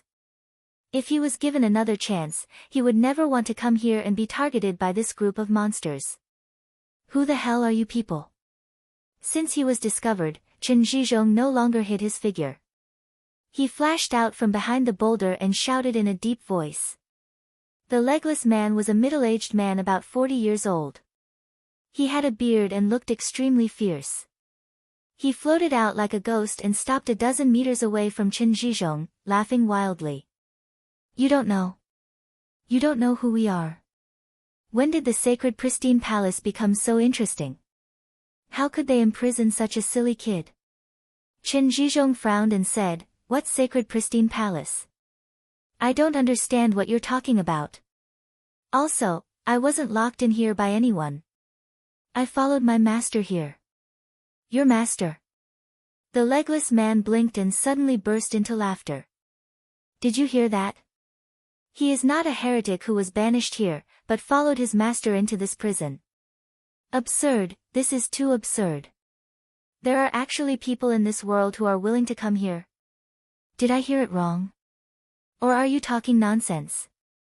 Chen Zhizhong took a few steps back and vigilantly asked, "Who are you people?" The complexion of the legless man changed, and his fierce aura instantly skyrocketed, pressing down on Chen Zhizhong like a storm. However, when that enormous aura gushed out 4 to 5 meters away, it was blocked by a transparent energy shield. At the same time, 2 pitch-black chains appeared out of thin air, binding the legless man's neck and waist. Damn it!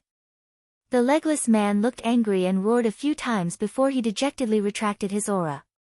But his eyes were still fixed on Chen Zhizhong as he said in a deep voice, "We're the Diablo Precantator clan, the most powerful warriors of our clan. Damned traitors from the sacred pristine palace. My people helped you expand your territory, fought and killed for you, but after you informed the entire cultivation world, you betrayed us, killed our king, slaughtered our people, and imprisoned all of us loyal disciples who have sacrificed so much for you in this prison. Damn you, you bastard. Damn you, all of you deserve to die. Diablo Precantator clan. The sacred pristine palace?" Chen Zhizhong was completely confused. He wasn't a member of the Dao cultivation world before, so he naturally didn't know much about it. However, he was sure of one thing at this moment. These people's mobility was restricted. They seemed to be unable to rush out of the energy shield and break free from the black chains. Therefore, they posed no threat to him. Let's get out of here quickly. Chen Zhizhong pondered for a moment before he turned around and ran back the way he came. His speed was very fast as he constantly shuttled through the mountain forest. It took him more than 20 minutes to return to Tan Xiu. Master. Tan Xiu opened his eyes and asked in surprise, didn't you go to search around? How come you're back so soon? Chen Zhizhong gulped and hurriedly said, I found some monsters in the valley more than 10 kilometers away, Master. They said something about the Diablo Precantator clan and the Sacred Pristine Palace. I couldn't figure it out, so I hurriedly came back. That's right, I also noticed one thing. Those monsters are all prisoners, and they're imprisoned there. Diablo Precantator clan. Sacred Pristine Palace. An incredulous look appeared on Tan Xiu's face. He had heard of these two names, but not on Earth, but in the immortal world.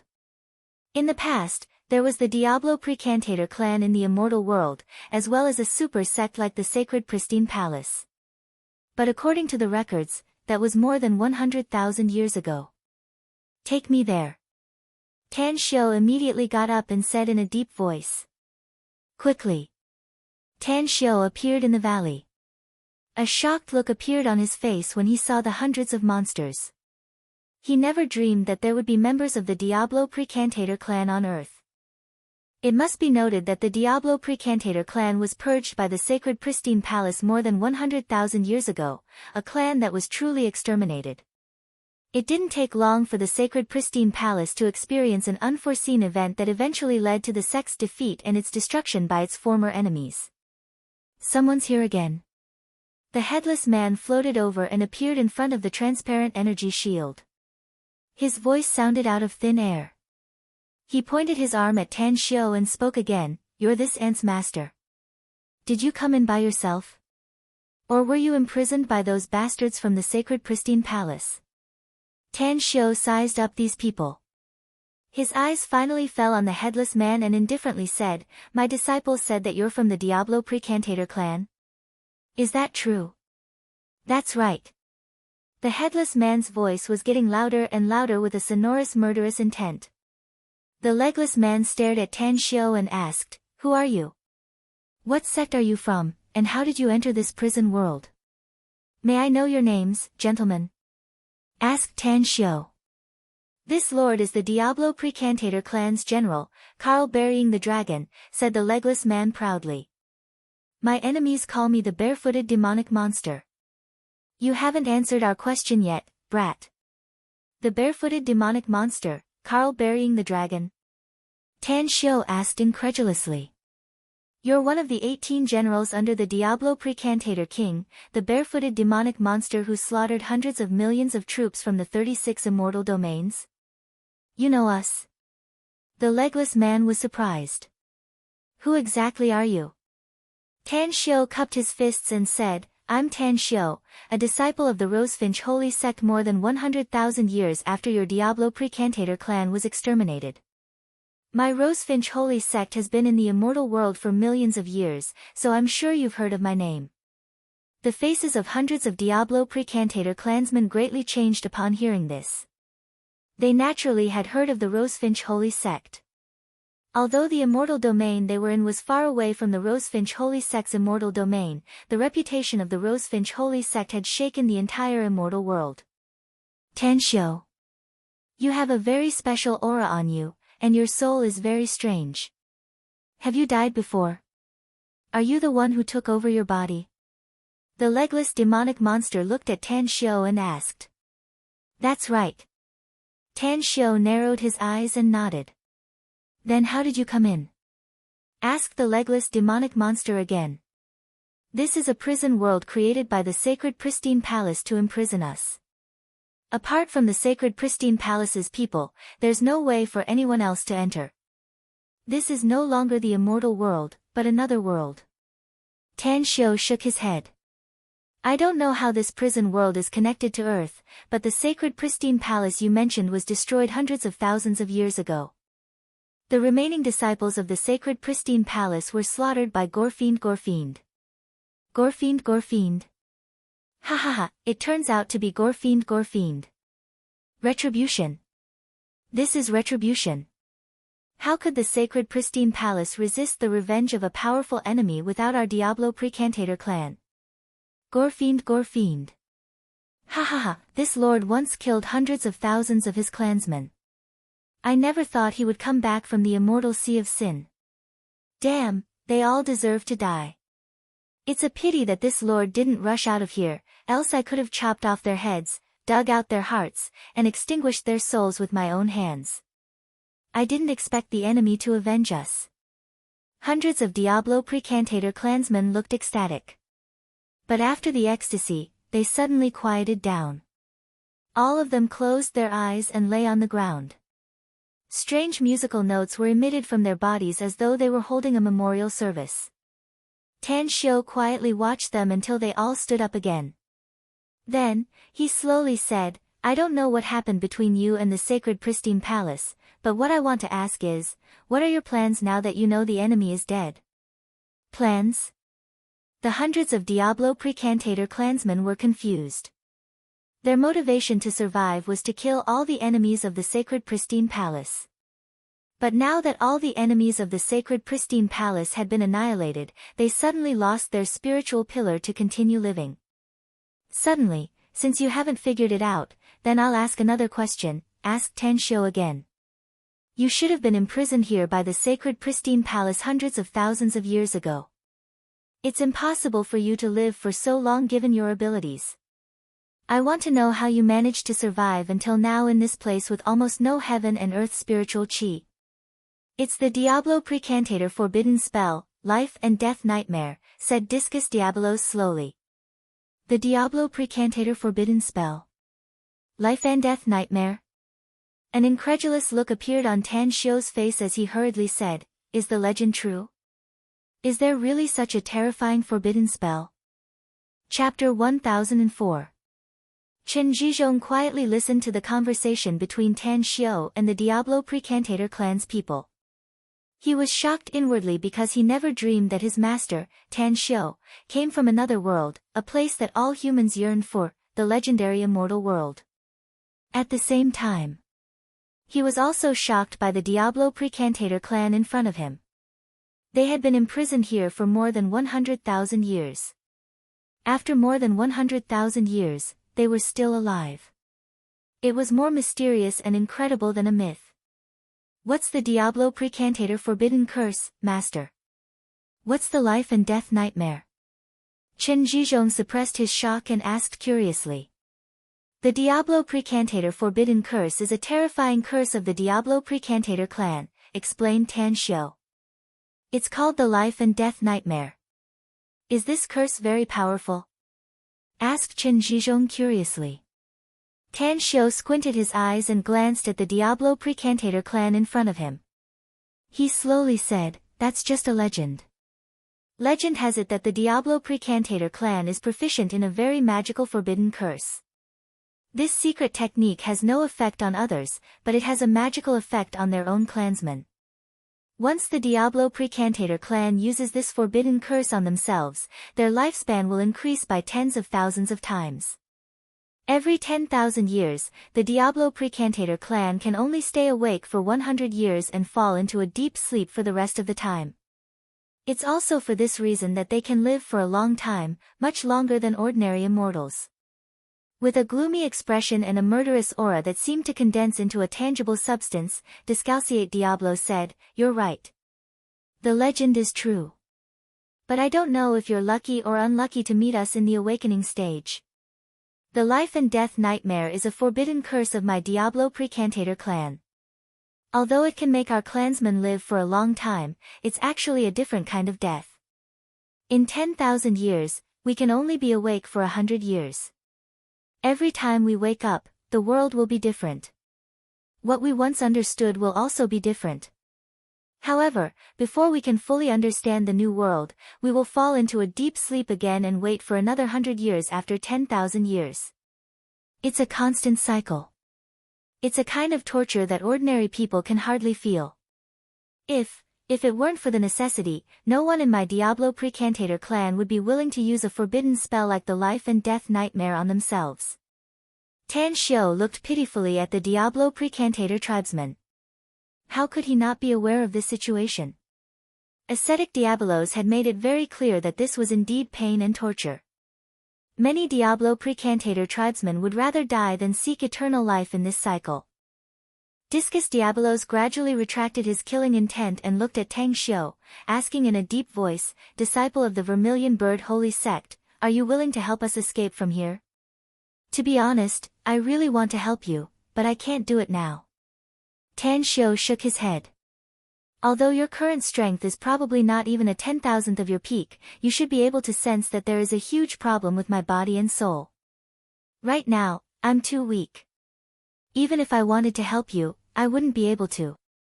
Unless I can recover to the perfected golden immortal realm, otherwise, I can't do it." Dismembered Diabolos pondered for a long time before he silently nodded and said with a bit of regret, "You're right. It's indeed very difficult for you to do it with your current strength.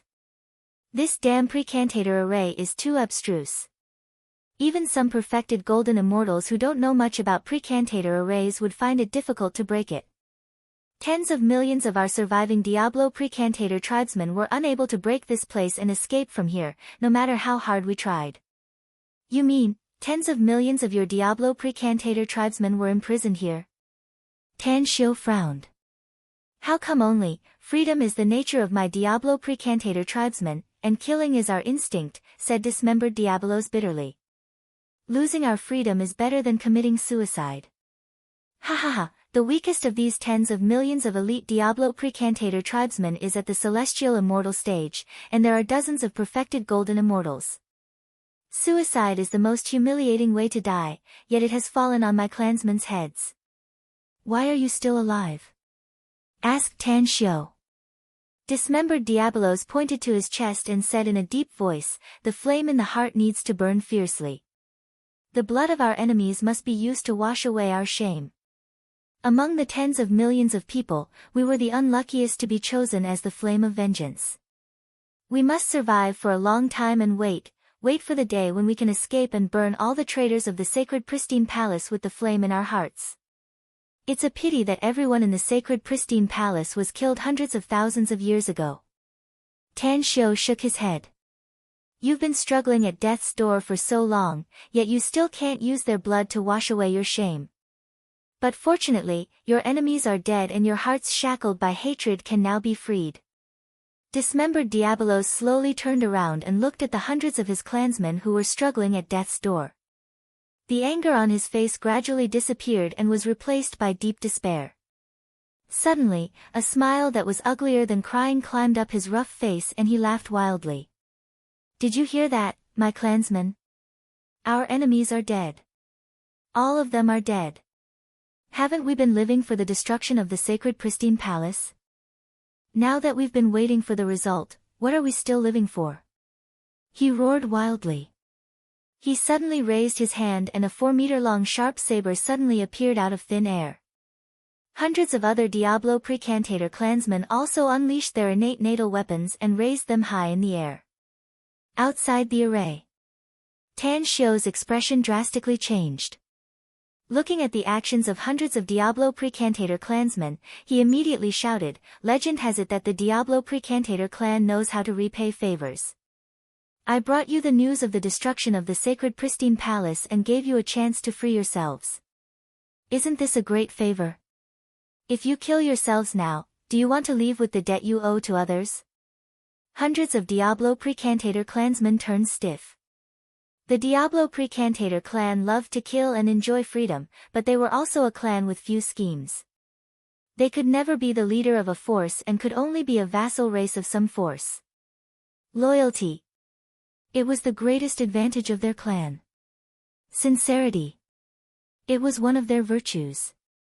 Tan Xiu's words made them temporarily cancel the idea of committing suicide. Hundreds of pairs of eyes stared at Tan Xiu, while Discus Diabolos asked in a deep voice, "Disciple of the Rosefinch Holy Sect, how do you want us to repay you?" Tan Xiu was silent for a moment. Then, he suddenly pointed to Qin Zhizhong next to him and said in a deep voice, "Rumor has it that your clan has a secret art that can give other races a Diablo precantator body and bloodline to create the most perfect combat tools. In any case, you've already made up your mind to die, so it's better to fulfill my disciple's wish." Discus Diabolos shot a deep look at Qin Zhizhong and then turned his head to communicate with the hundreds of Diablo precantator clansmen behind him. Then, he nodded and said, "He's the first one to discover us in more than 100,000 years. He's also a fated person of our clan. Although he's still very weak, you've done us a favor, so we naturally have to repay it. We'll agree to your request, but you must think about it clearly. If you want to obtain our inheritance, if you want to be forged into a perfect battle tool by us, you have to enter this formation. But once you come in, you'll never be able to get out again." Tan Xiu turned to look at Qin Zhizhong and said in a deep voice, "Zhizhong, our ancestors have an old saying that riches and honor can only be found in danger. What's in front of you now is a broad and open road. Hence, I want to ask you something. Do you dare to enter this array and accept the inheritance of the Diablo precantator clan's seniors?" Qin Zhizhong's expression slightly changed. If what Discus Diabolos said was true, then would he really not be able to come out after entering? Would he be able to endure the torture of loneliness if he were to be imprisoned here for countless years? No. Qin Zhizhong's heart was suddenly shaken. He realized that his master, Tan Xiu, was an expert proficient in arrays. He might be able to break this array in front of him. For a moment, Qin Zhizhong was caught in a dilemma. If his master, Tan Xiu, couldn't break this array, would he be imprisoned forever? Wouldn't it be a great opportunity for him if he could break it? What should I do? With the passage of time, Qin Zhizhong finally made up his mind. He chose to believe in his master, Tan Xiu. Since he wanted to walk on the path of immortal cultivation, he had to play the game of life and death. If he won, he would be reborn and would surely achieve unparalleled achievements in the future. But if he lost, he could only blame his bad fate.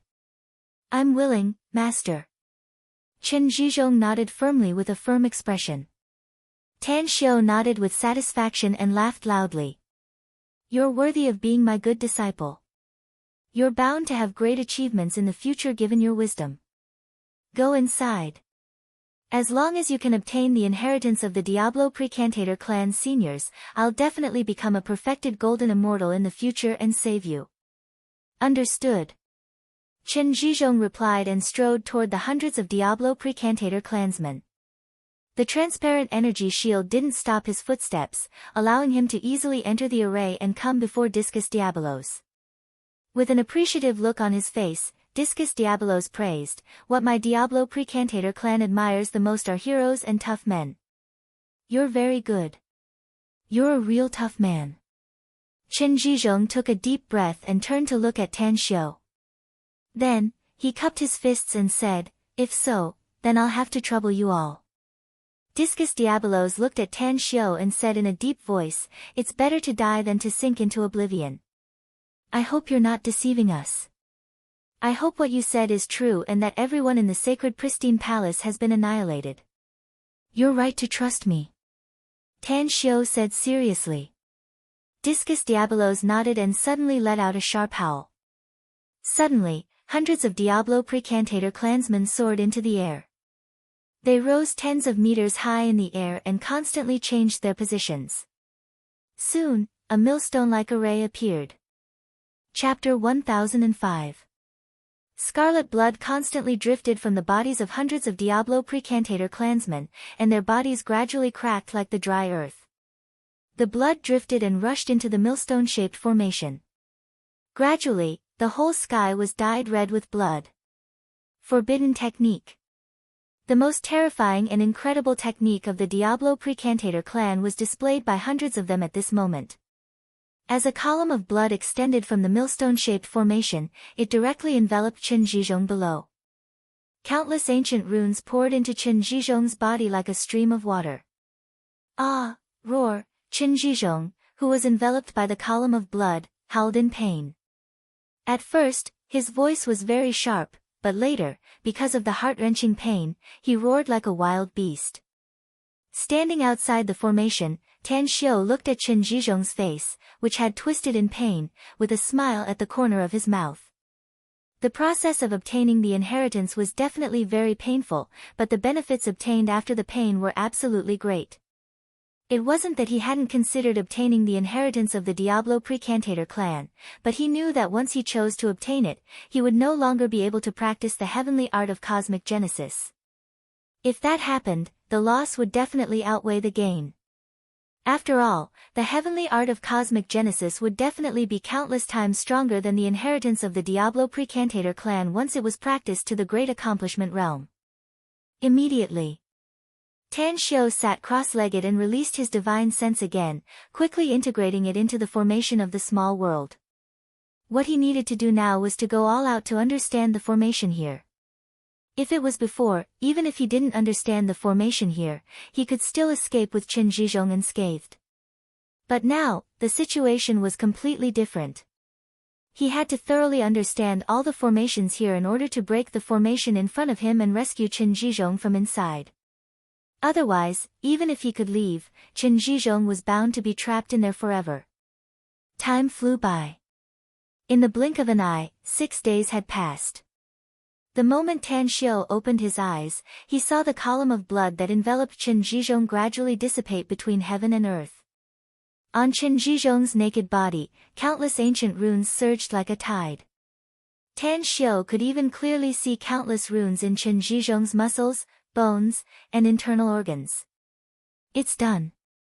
Tan Xiu's eyes revealed a look of anticipation, but when he shifted his gaze to the sky tens of meters high, his eyes revealed a hint of sadness. Hundreds of Diablo Precantator clansmen were suspended in the air like dried corpses. They were hanging on to their last breaths, waiting for the inheritance to end. At this moment, the discus devil monster suddenly opened his eyes. The only color in his gray eyes was Chen Zhizhong's body. He knew that the Diablo Precantator clan had not completely disappeared from this world. Chen Zhizhong, who had received their inheritance and transformation, was the seed of the Diablo Precantator clan. His bloodline contained the blood of the Diablo Precantator tribe, and his soul also bore the mark of the Diablo Precantator tribe. As long as he didn't die, the Diablo Precantator clan could take root and sprout, and a brand new Diablo Precantator clan would emerge. Disciple of the Rosefinch Holy Sect, Honorable Tan Xiu, we have fulfilled our promise and repaid your kindness. We're about to disappear from this world. I hope you can rescue the seed of our Diablo Precantator clan and let him continue the bloodline of our clan after 10,000 years, said the discus devil monster slowly. Tan Xiu raised his arm, put his fist on his left chest, and said in a deep voice, I, Tan Xiu, assure you that I'll definitely rescue my disciple and make him have unlimited achievements. The bloodline and soul of your Diablo Precantator clan will return to the immortal world countless years later and restore your former glory. Thank you. The saber reappeared in front of the discus devil monster, while the innate natal weapons of the hundreds of Diablo Precantator clansmen also appeared. Return! Roared the discus devil monster. Return! Return! Return! Hundreds of Diablo Precantator clansmen also roared. As the saber swept across their bodies, a ball of flame bloomed from their bodies. Finally, the raging flames began to burn and their bodies were burned to ashes in the raging fire. Death! It was a very pure death. It wasn't an ordinary death, but a true soul dissipation. Chen Zhizhong's eyes slowly opened and 2 lines of tears flowed down his cheeks, dripping on his bronze chest and falling on the heavy ground under his feet. 3 bows and 9 kowtows. It was the human clan's grand ceremony of worship. After finishing all this, Chen Zhizhong walked to Tan Xiu with a sorrowful look in his eyes. He stopped in front of the transparent energy shield and respectfully kowtowed 3 times to Tan Xiu. Then, he got up and asked, Why, Master? Tan Xiu knew what Chen Zhizhong was referring to. With a complicated expression in his eyes, he shook his head and said, I'm sure I can break this array and tear this cage for the Diablo Precantator clansmen. I can let them leave this pocket world and go to the wonderful world outside. Why? asked Chen Zhizhong again. You don't understand the Diablo Precantator clan. Tan Xiu shook his head and said, You don't understand the Diablo Precantator clansmen who cast the life and death nightmare on themselves. It's a kind of sorrow and never-ending pain for them to live. Death is the best ending for them and also the ultimate relief. There's hope in the future as long as they're alive, said Chen Zhizhong. Who can be sure that the forbidden spell they cast on themselves won't be able to be broken in the future? You're omnipotent in my heart. You'll definitely find a way in the future. Don't talk about the future. Tell me about the present, said Tan Xiu in a deep voice. If I release them now and take them out of this pocket world to the outside earth, can they control themselves? Tell me, with the bloodthirsty nature of the Diablo Precantator clan, can they control themselves? Can the humans on earth stop these Diablo Precantator clansmen who are at least at the golden immortal stage? If they start a massacre, the outside world will be littered with corpses and rivers of blood. Listen, I'm talking about the best ending. The worst ending is that they can easily blow up Earth, leading to the destruction of all humans on Earth. They can tear open the space barrier with their own strength and go to another world to survive. They can even find the passage back to the immortal world. But can you bear the destruction of Earth and the extinction of humanity? Can you just watch your family and clansmen die in the hands of the Diablo Precantator clansmen? Tan Xiu's words were sonorous and forceful. Chen Zhizhong was rendered speechless by Tan Xiu's words. He just blamed Tan Xiu for deceiving hundreds of Diablo Precantator clansmen, but now he understood. It wasn't that his master didn't want to save them, but he couldn't bear the terrible situation caused by releasing these Diablo Precantator clansmen. He loosened his clenched fists and looked guilty. He knelt in front of Tan Xiu again. He recalled his master's last request to the Diablo Precantator clan and the benefits he obtained. The guilt he felt toward Tan Xiu grew stronger and his feelings toward Tan Xiu increased crazily. I'm sorry, master. Tan Xiu's expression eased as he shook his head and said, You don't need to apologize to me. We're master and disciple. There are only two kinds of people in the cruel immortal world. The first kind is blood relatives, and the second kind is a master and disciple who are like father and son. You're my disciple, so you're naturally the closest person to me. Even if you make some mistakes, I won't blame you as long as it's not something I can't make up for. Master and disciple were like father and son. This sentence was deeply engraved in Chen Zhizhong's heart and soul. All right, get up. Tan Xiu said. By the way, tell me what level you've reached through the inheritance of the Diablo Precantator clan. How many benefits did you get? Chen Zhizhong got up and clenched his fists again.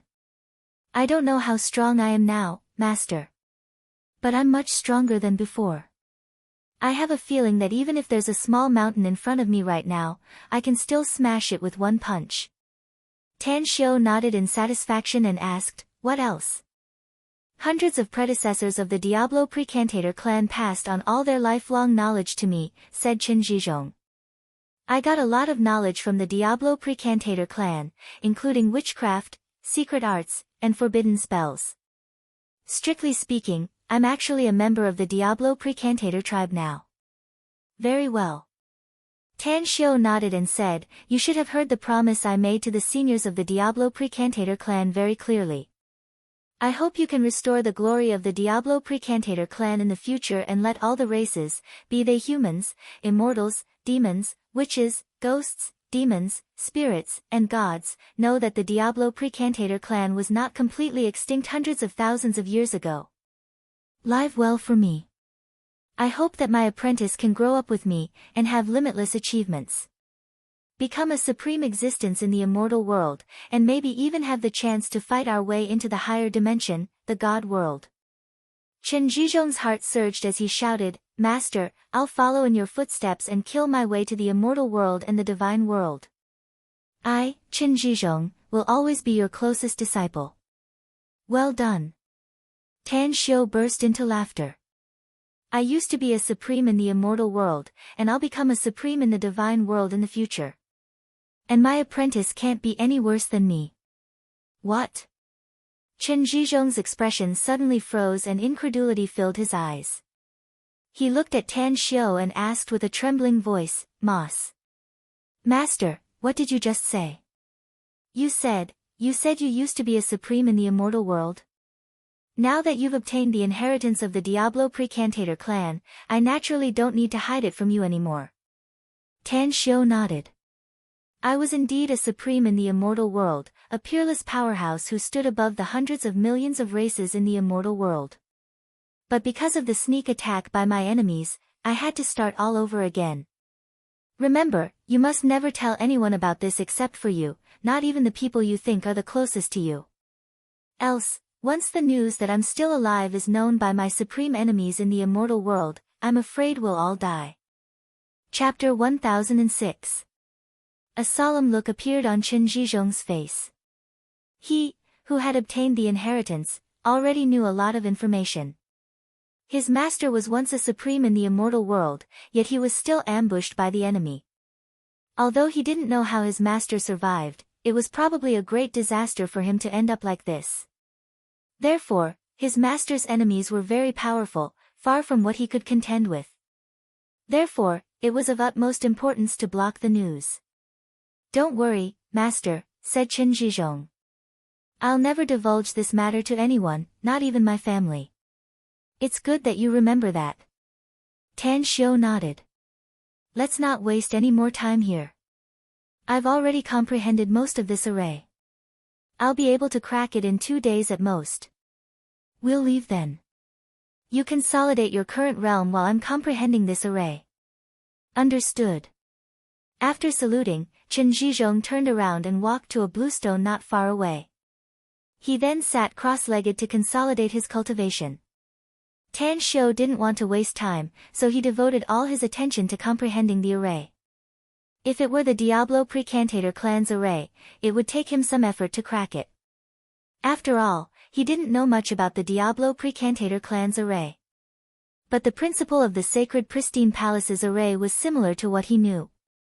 It was a pity that he had to start from scratch and his cultivation was too low. Else, he would be able to comprehend the array in front of him in a flash and easily crack it with a lift of his hand. 2 days passed by quickly. When Tan Xiu mastered the array of the entire pocket world, he had already understood all the mysteries of the array within the array in front of him. The array was interconnected and profound. Fortunately for Tan Xiu, he directly comprehended the array of the entire pocket world. If he were to directly comprehend the mysteries of the array in front of him, it was likely that he wouldn't be able to fully comprehend it in a short time. The design of the array, as well as several novel outlines, were still a bit beneficial to Tan Xiu. Break! As Tan Xiu pointed his finger, the transparent energy shield covering the valley suddenly rippled and a crack suddenly appeared in the blink of an eye. Master! Chen Zhizhong had already woken up from his cultivation the moment Tan Xiu broke the formation. As the crack widened, he dashed in front of Tan Xiu at lightning speed. Due to the surge in his cultivation, he was still unable to control this power. If Tan Xiu had not dodged it, he would have crashed into Tan Xiu's arms. Tan Xiu smiled and said, "Looks like you still need some time if you want to stabilize your realm and completely control the power you have now. When you go back, hand over your family business to your son to take care of. Even if he didn't want to, he could go back to Star City to take over. As for you, you need to go into secluded cultivation in your clan grounds. Cultivating there will allow you to achieve twice the results with half the effort." Chen Zhizhong quickly asked, "Master, where is the clan?" "Nine Dragons Island," answered Tan Xiu with a smile. Chen Zhizhong immediately understood. When Tan Xiu bought 9 Dragons Island, he knew that Tan Xiu didn't have enough money, so he took out most of the money. Further, he also knew that Tan Xiu rebuilt 9 Dragons Island, but he didn't expect that his master, Tan Xiu, would choose to establish the Tang sect there. "I'll arrange it immediately after I get back, master." Tan Xiu nodded and instantly dashed into the array. Under Chen Zhizhong's confused eyes, his figure flickered and formed a small hurricane as Tan Xiu's items kept falling into his hands and were then stored into his interspatial ring. After a long while, Tan Xiu came out of the array and threw a war blade to Qin Zhizhong. Then, he lightly smiled and said, "This is the war blade of Discus Diabolos." Discus Diabolos used to have a prominent status and commanded countless Diablo Precantator clan's powerhouses. His war blade is also a good immortal Precantator artifact. You should refine this war blade and use it as your weapon before you break through to the immortal stage. When you're strong enough in the future, you can smelt this war blade and refine it into an immortal artifact that truly belongs to you. Understood, replied Qin Zhizhong with a satisfied expression. Although a large number of items left by the Diablo Precantator clan were all taken away by his master, Tan Xiu, he was well aware that he was the one who got the most benefits. Just the inheritance of the Diablo Precantator clan and the transformation of his body were a once-in-a-lifetime great opportunity for him. Weapons. They were just worldly possessions. However, Qin Zhizhong didn't know how many treasures were contained in the weapons and interspatial rings of the Diablo Precantator clan that Tan Xiu collected in the immortal world. He also didn't know how valuable these things were. It must be noted that the number of Diablo Precantator clan's clansmen who left their interspatial rings and weapons were not only in the hundreds. There were also more than 12 million members of the Diablo Precantator clan. Tan Xiu's method of collecting them was very fast. It was incredibly fast, but it still took him a long time to collect everything. Fortunately, he had directly refined an interspatial ring of the Diablo Precantator clan, else he wouldn't have been able to store so many things in his interspatial ring. Qin Zhizhong had never been to the immortal world and didn't know much about immortal Precantator artifacts. Otherwise, he would have realized that the value of the immortal Precantator artifacts Tan Xiu took away was enough for him to buy a large starfield in the immortal world and recruit millions of immortals to work for him. Let's go. Tan Xiu glanced at his left index finger with satisfaction and said with a smile. We haven't explored this pocket world yet, master, said Qin Zhizhong hurriedly. If there are a lot of ores in here, we have to take them away. Tan Xiu chuckled and said, I have the entire pocket world's array in my control, so I can easily perceive the situation in this pocket world. This place is actually a prison, and there are no other precious ores here except for the 36 immortal stones. I'll directly take the immortal stones after we leave, and this pocket world will no longer exist. Qin Zhizhong suddenly understood and smilingly said, I also want to learn arrays from you in the future, master. Is there no array knowledge in the inheritance of the hundreds of Diablo Precantator clan's powerhouses? Asked Tan Xiu. Yes, but those are all Precantator arrays, and they're not very powerful. Qin Zhizhong forced a smile. They can't be compared to the truly powerful immortal arrays in the immortal world. You're right. Tan Xiu smiled and said, the Diablo Precantator clan is very powerful, and what they pursue more is their own strength, as well as the quality of their weapons. They don't pay much attention to auxiliary feng shui arrays. I'll teach it to you later if you want to learn it. That's right, I forgot something. Unleash your strongest attack. Let me see what realm you've reached now. Qin Zhizhong replied and flashed to the distance. When he was a kilometer away, he fiercely punched the hilltop in front of him. One blow. The tens of meters high hilltop was directly blasted away. Its power was comparable to that of a nascent soul stage powerhouse. Immediately after, he used the saber and fiercely slashed the hilltop. Suddenly, 100-meter deep and 10-meter wide hole was blasted out by him. What do you think of my current strength, master? With a bit of excitement, Qin Zhizhong hurriedly asked after returning to Tan Xiu. Not bad. Tan Xiu nodded and said, your power is comparable to that of a late-stage nascent soul stage powerhouse. If it's just based on cultivation, I can't even compare to you. But I'm afraid I can easily kill you in a fight. There are several reasons. First, you can't fully control your own power. Second, you're really lacking in combat experience, especially when it comes to fights between experts. Third, it's very difficult for a nascent soul stage powerhouse to defeat me. A worshipful look appeared in Qin Zhizhong's eyes as he said, your strength is progressing too fast, master. I still remember when we first met, your strength was probably not as strong as mine before I received the inheritance. But it's only been a year and a half, yet you're able to defeat a nascent soul stage powerhouse. That's really amazing. I think it won't take you a few years to cross the tribulation and become an immortal, no? Tan Xiu couldn't help but laugh. How can it be so easy to cross the tribulation and become an immortal? It's a matter of course that the cultivation speed is fast in the early stage, but it will be more difficult later on. It takes a lot of time to break through each level.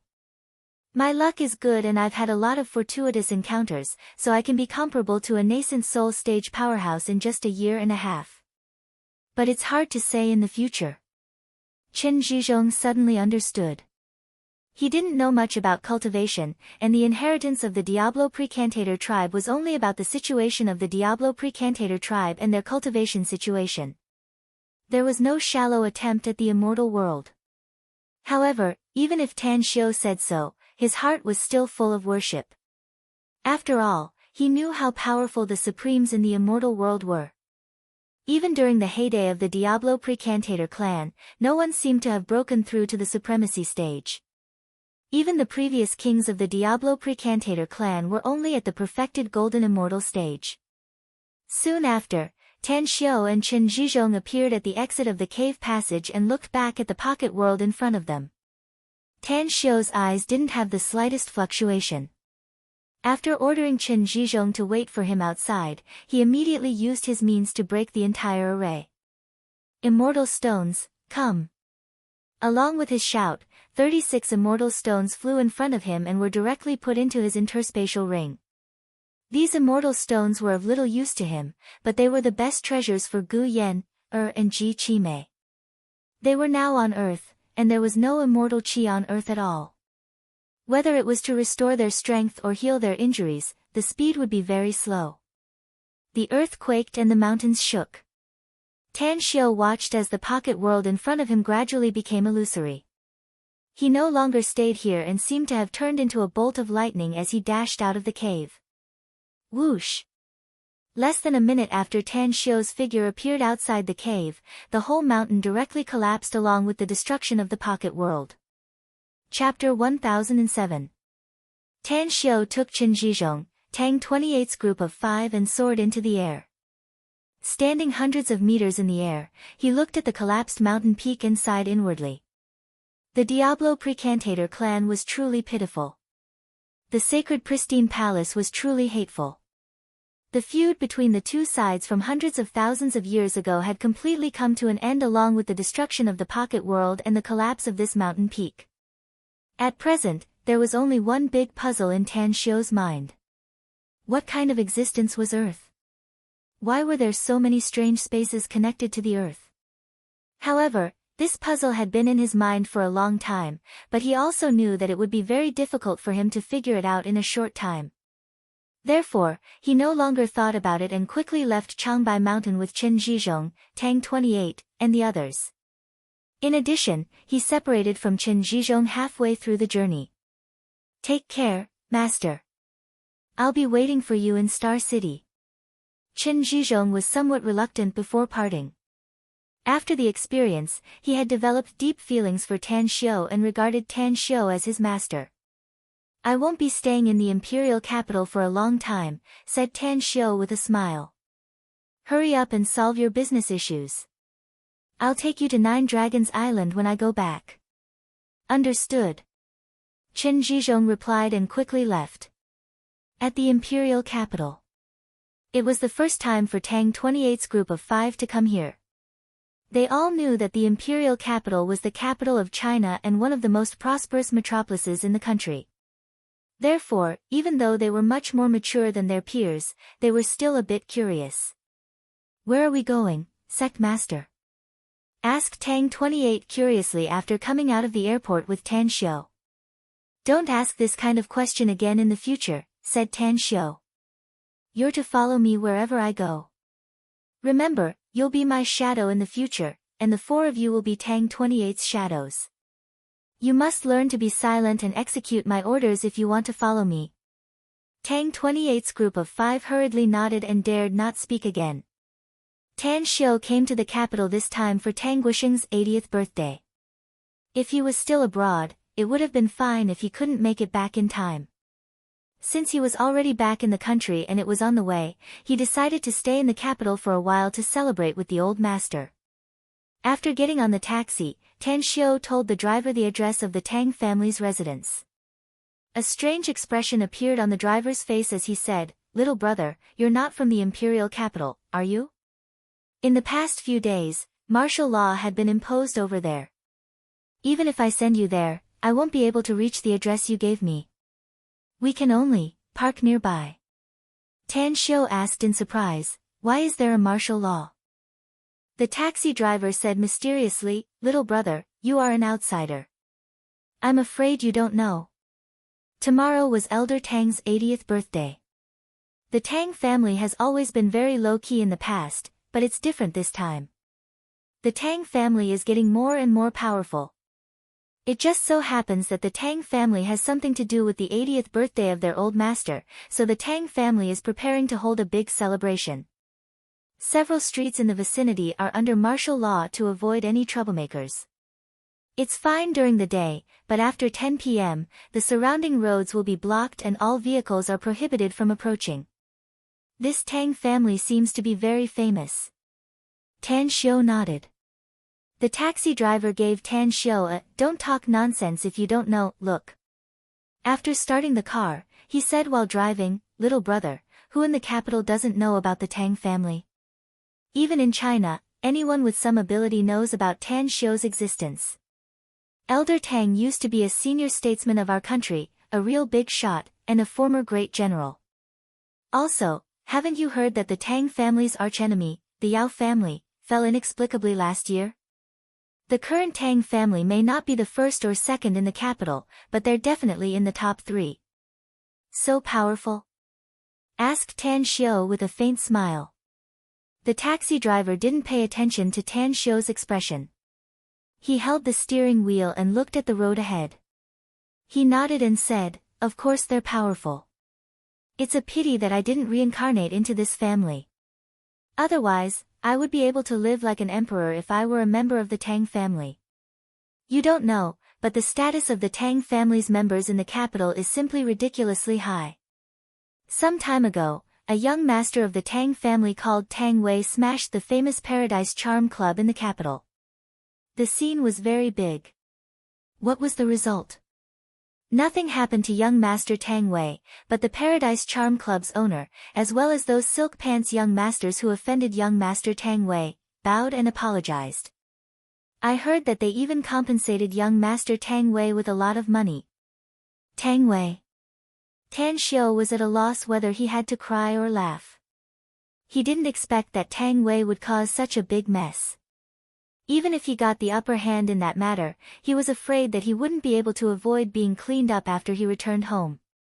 It was because the elders of the Tang family had issued a death order that the Tang family's juniors must never be like those silk pants young masters who caused trouble outside. "I'm afraid this guy hasn't been having a good time recently," Tang Xiu thought with a gloating expression. Half an hour later, when the taxi drove in the downtown area and just got off from an overpass, the road ahead was congested. "Why is Qingfeng Road blocked again? Is there a traffic accident ahead?" The taxi driver asked through the walkie-talkie and quickly got a reply. "It's a traffic accident. Moreover, it's like a movie with several cars chasing and killing each other. It seems that more than a dozen people have died. It's been a long time since such a big mess has appeared in the capital. Brother, you're very unlucky. If you're stuck on Qingfeng Road, you better pray for your luck. I'm afraid that it won't be possible to clear the road for a few hours." "Who's so bold?" asked the taxi driver hurriedly. "They actually dare to cause such a big commotion in the capital? And so many people have died? Aren't they afraid of suffering a big misfortune under the feet of the emperor? I don't know about the specifics." "All right." As the call ended, the taxi driver looked at Tan Xiu in the front seat and forced a smile. "I'm afraid we'll be stuck here for a long time, little brother. It's impossible for us to turn around now. You can get off now and take the subway if you're in a hurry." Tan Xiu pondered for a moment. Then, he took out 200 yuan from his pocket and handed it to the taxi driver, saying, "Let's get off here, master. Please take the money and keep the change." The taxi driver didn't expect that Tan Xiu would be so generous and hurriedly said, "I don't need so much, little brother. I don't need even one." Tan Xiu pushed the door open and waved his hand with a smile. He then led Tang 28's group of 5 to the roadside and walked forward along the road. He could clearly hear the conversation between the taxi driver and the others through the walkie-talkie. He was very curious about who was so bold to cause such a big commotion in the downtown area. 10 minutes later, Tan Xiu and the others appeared near the scene of the accident. It was a spacious intersection, but more than a dozen cars had crashed into each other, creating a mess on the ground. A large number of rescue workers were treating the injured and lifting the corpses from the vehicles, causing Tan Xiu to furrow his brows. "What happened, big brother?" asked Tan Xiu as he approached a middle-aged man who kept sighing and handed him a cigarette. "What a sin." The middle-aged man forced a smile. "I don't know how some men offended Second Fan. That fella brought a large number of people and drove more than a dozen cars to chase them. As a result, this series of car accidents happened. Sigh, it seems like 3 of the men died, and the last one ran away with injuries. Second brother Fan actually didn't let him go. He brought a large group of people and chased after them. He didn't even say to save the people who got involved in the accident first." "Who's Second Fan?" asked Tan Xiu with a frown.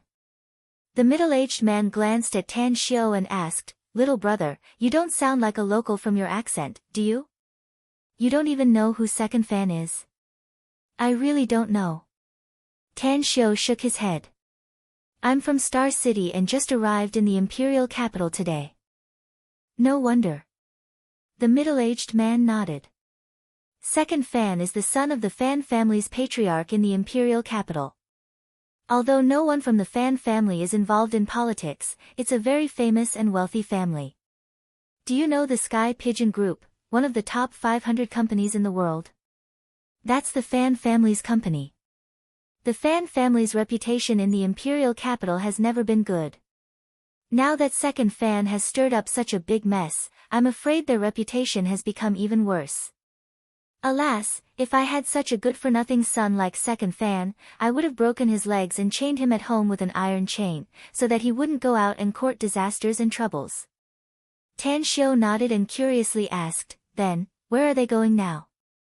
"How would I know?" "A large group of people chased after them, while one person ran away. God knows where they are now." "You don't even know which direction they went?" asked Tan Xiu. The middle-aged man pointed to the northeast and said, "I know. Over there. But don't think about joining in the fun at this time, little brother. It won't be fun if the god of misfortune bumps into you and gets you involved." "Young man. Don't be so curious." "Thank you, big brother," Tan Xiu said with a smile. Immediately after, Tan Xiu took Tang 28's group of 5 and quickly rushed to the northeast. He wouldn't have cared if he didn't bump into them. But now that he encountered this matter, he wanted to figure out what was going on. He had heard of the Fan family, but he didn't have any dealings with them. However, the one who had dealings with this family was a friend of his, Qin Shaoyang. Tan Xiu heard from Qin Shaoyang that the Fan family's eldest brother was his sworn brother. He also planned to introduce him to Tan Xiu when he had the time. The most important thing was that some of the Fan family's businesses were in a cooperative relationship with the Qin family. Once something happened to the Fan family, the Qin family's influence would be greatly affected. "Hello, Xiaoyang. Did you hear about the big mess the Fan family's second Fan family made?" Tan Xiu dialed Qin Xiaoyang's number on the way to the northeast. "I heard about it. I got the news 10 minutes ago," said Qin Xiaoyang hurriedly. "This damned second brother Fan was simply too audacious. He caused a big trouble this time, and I'm afraid the whole Fan family will be dragged into it. I'm at home now, talking to my father about the business with the Fan family. Alas, I'm afraid our family will also suffer some losses." Chapter 1008. Holding the phone, Tan Xiu's eyes were full of sympathy. The chase and killing on the streets of the imperial capital was bound to attract the attention of countless people. Most importantly, this was just the beginning. It was likely that there would be more horrifying killings in the imperial capital in the future. As a friend, I'll give you a piece of advice. Immediately stop all business dealings with the Fan family. You must make a clean break even if you suffer huge losses. After saying that, Tan Xiu immediately hung up. As for what Qin Shaoyang and his father decided, it had nothing to do with him. Corpse aura. This was the aura he sensed at the murder scene. The person who left this corpse aura was likely to be in cahoots with the second Fan family. If that was the case, then the Fan family would face imminent disaster. Anyone who had a deep relationship with the Fan family would be implicated. Imperial Capital, Dragon Village Villa Complex. The King Villa was the most luxurious villa in the entire Dragon Village Villa Complex. It had a European style and had 4 floors with luxurious interior decoration. Qin Shaoyang hung up the phone in a daze inside the spacious study room. In front of him, a middle-aged man and another young man looked at him with dissatisfaction. It was Qin Xiefeng. The big boss of the Qin group had a net worth of at least 50 billion yuan. He could be regarded as a top super-rich even in the entire Huaxia. He was a thin man with a wise and far-sighted look in his eyes. Although he was dissatisfied with his son answering the phone at this time, he still lit a Cuban cigar, took a few deep puffs and said, Xiaoji is a government official and usually doesn't care about business. But what about Xiaoyang? Tell me, what should we do now? Qin Shaoyang raised his head and said in a deep voice, stop all business dealings with the Fan family and draw a clear line with them. We'll no longer have any connection with them in the future. Bam, nonsense. Qin Xiefeng angrily shouted. I thought you've made great progress in these years, but I didn't expect you to be so stupid in this matter. Do you know that our Qin family and the Fan family have invested at least 10 billion yuan in our business dealings? That's 10 billion. Do you think we'll stop it just because you say so? Don't you know how heavy the loss will be for our family? Qin Shaoji frowned and then said, Shaoyang, we've invested tens of billions of yuan in this cooperation project. Stopping all of them will make us suffer heavy losses. Even the board of directors of the group will have a hard time approving it. Unless Dad has the final say, we need to come up with a reason that can convince those sensible people. Qin Shaoyang raised the mobile phone in his hand and bitterly said, Dad, big brother, do you know who called me just now? Who? Qin Shaoji asked curiously. Qin Xiefeng also frowned as a puzzled look flashed across his eyes. It's Tan Xiu, said Qin Shaoyang. Qin Xiefeng was confused and asked, Tang Xiu? Which Tan Xiu? I. His words came to an abrupt halt as a handsome face appeared in his mind. His heartbeat sped up several beats as he asked in a deep voice, the Tan Xiu you mentioned, is he the one from the Tang family in the imperial capital? The owner of the magnificent Tang Corporation? The famous little divine doctor of Huaxia? Qin Shaoyang forced a smile and said, yeah, it's him. My answer just now is actually his words. Qin Xiefeng's expression turned solemn as he said in a deep voice, Shaoyang, tell me what Tan Xiu just said. After repeating Tan Xiu's words, Qin Shaoyang finally said, Dad, I have some understanding of Tan Xiu. We're partners and friends. He may be 21 or 22 years old this year, but he has an extremely mature and steady character. Every remark he makes is carefully thought out. He just called me all of a sudden, so he should know that our Qin family and the Fan family have a deep cooperative relationship. That's why he revealed some information to me. Qin Xiefeng got up from his chair and smoked a cigar as he paced back and forth in his study. A bit of hesitation could be seen on his resolute face. From Tan Xiu's call just now, he faintly realized that the Fan family was about to encounter a big problem. Once something big happened to the Fan family, the cooperation between the Qin family and the Fan family was bound to be greatly affected. It would be very troublesome if the Qin family was involved in some matters. But It was tens of billions of investment. Even if he immediately issued an order to stop the cooperation and try to recover some losses as much as possible, the final loss was likely to reach 5 billion. What should he do? Qin Xiefeng stopped by the window and looked at the scenery outside. Then, he suddenly asked, "Can I talk to Tan Xiu personally?" "It'll be very difficult, Dad." Qin Xiaoyang forced a smile. "Tan Xiu just hung up the phone after he said that to me. That means he doesn't want to talk anymore. Even if you call him, I'm afraid he won't tell you anything." Qin Xiefeng sighed and helplessly said, "Forget it. Since it's Tan Xiu who sent the news, I'm afraid the Fan family is really going to encounter a big problem. We'll completely stop the cooperation with the Fan family and withdraw our investment as fast as possible.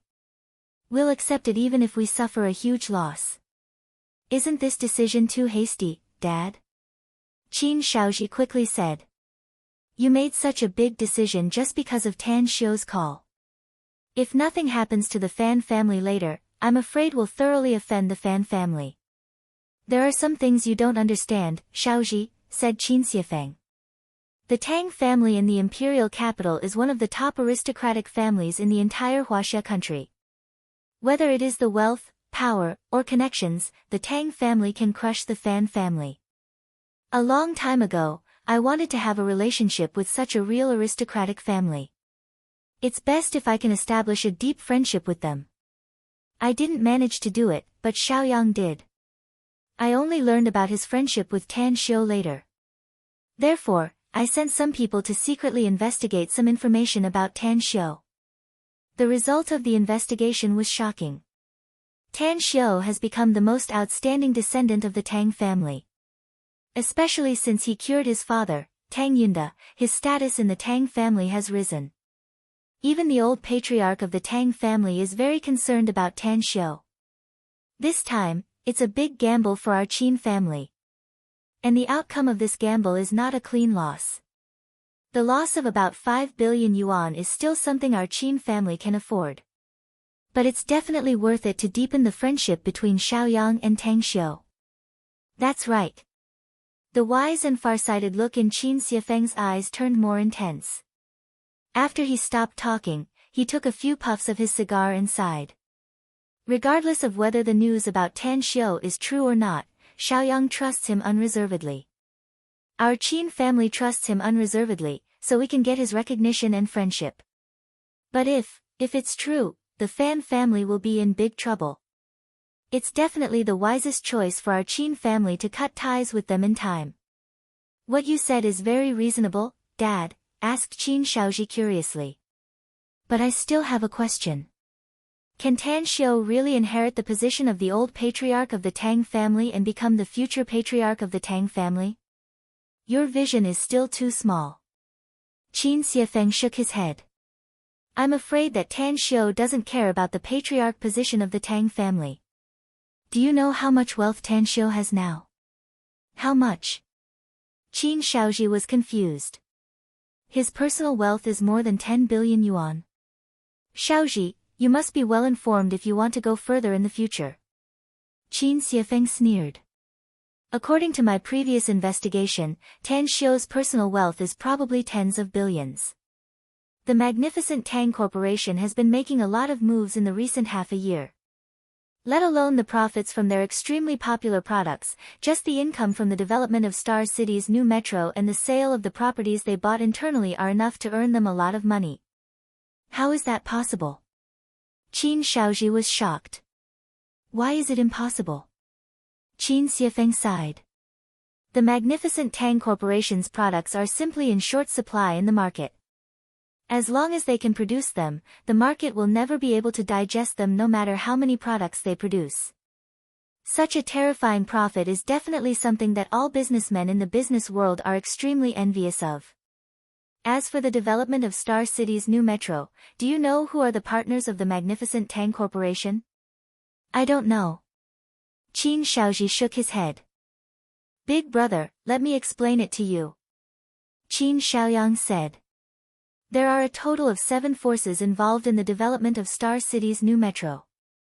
They are the Bai family in the imperial capital, the Chu family in the imperial capital, the Long family in Star City, the Ouyang family in Jingmen Island, the Miao family in Haiqing province, and the mysterious Xiaomingzhen. Each of these 7 forces possessed wealth in the tens of billions as a foundation. There's one more thing that I'm afraid even our dad doesn't know. What is it? Qin Shaoji was confused. When these 7 forces joined hands to develop Star City's new metro, Tan Xiu was not yet a member of the Tang family in the imperial capital. He didn't even know that he was a member of the Tang family at that time.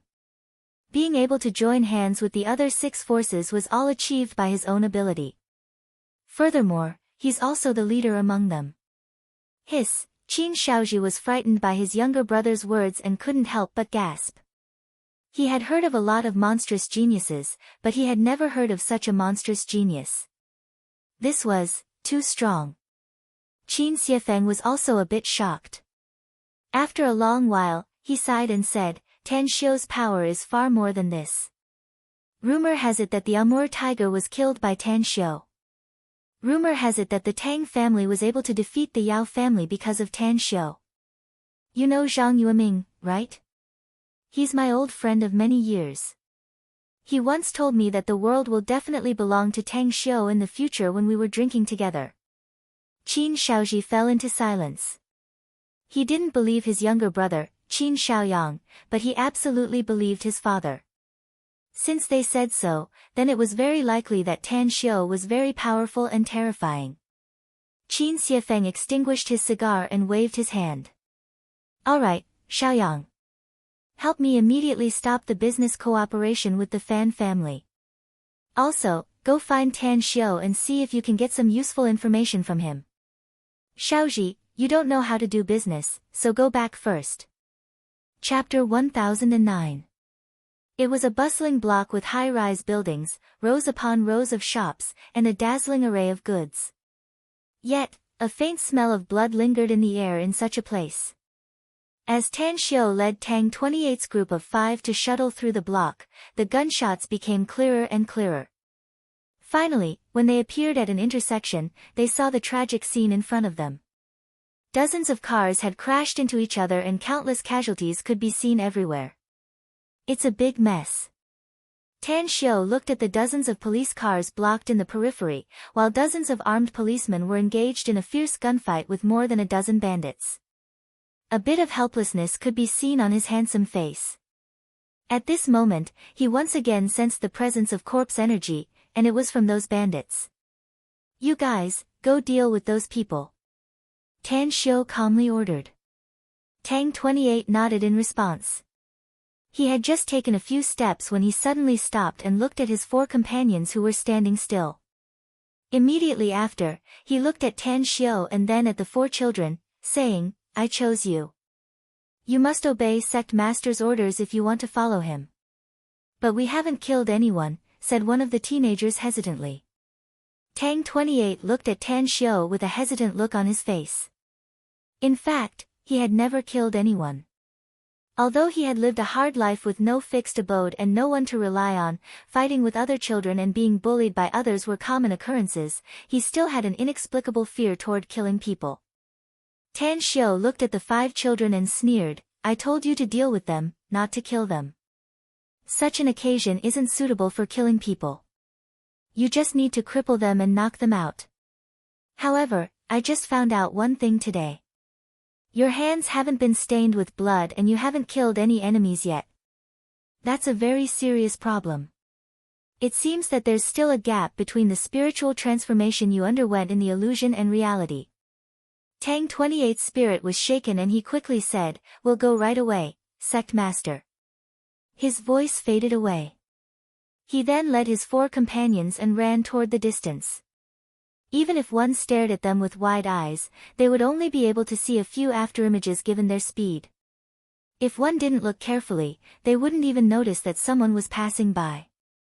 Tan Xiu's gaze swept past the corpses at the crossroads, and finally landed on a few wounded people who were curled up on the ground, holding their stomachs or wailing in pain. Save them. Tan Xiu no longer hesitated. Using the colliding cars as cover, he ran toward the intersection and successfully arrived at a car that was almost scrapped. "Help me, my leg is stuck."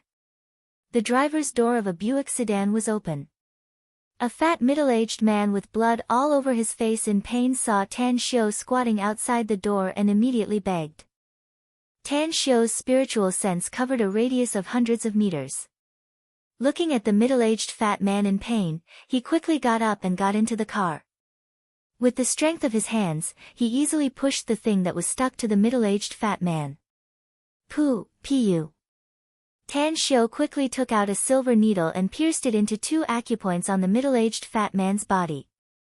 Then, he carefully pulled him out of the car and said in a low voice, "Don't worry.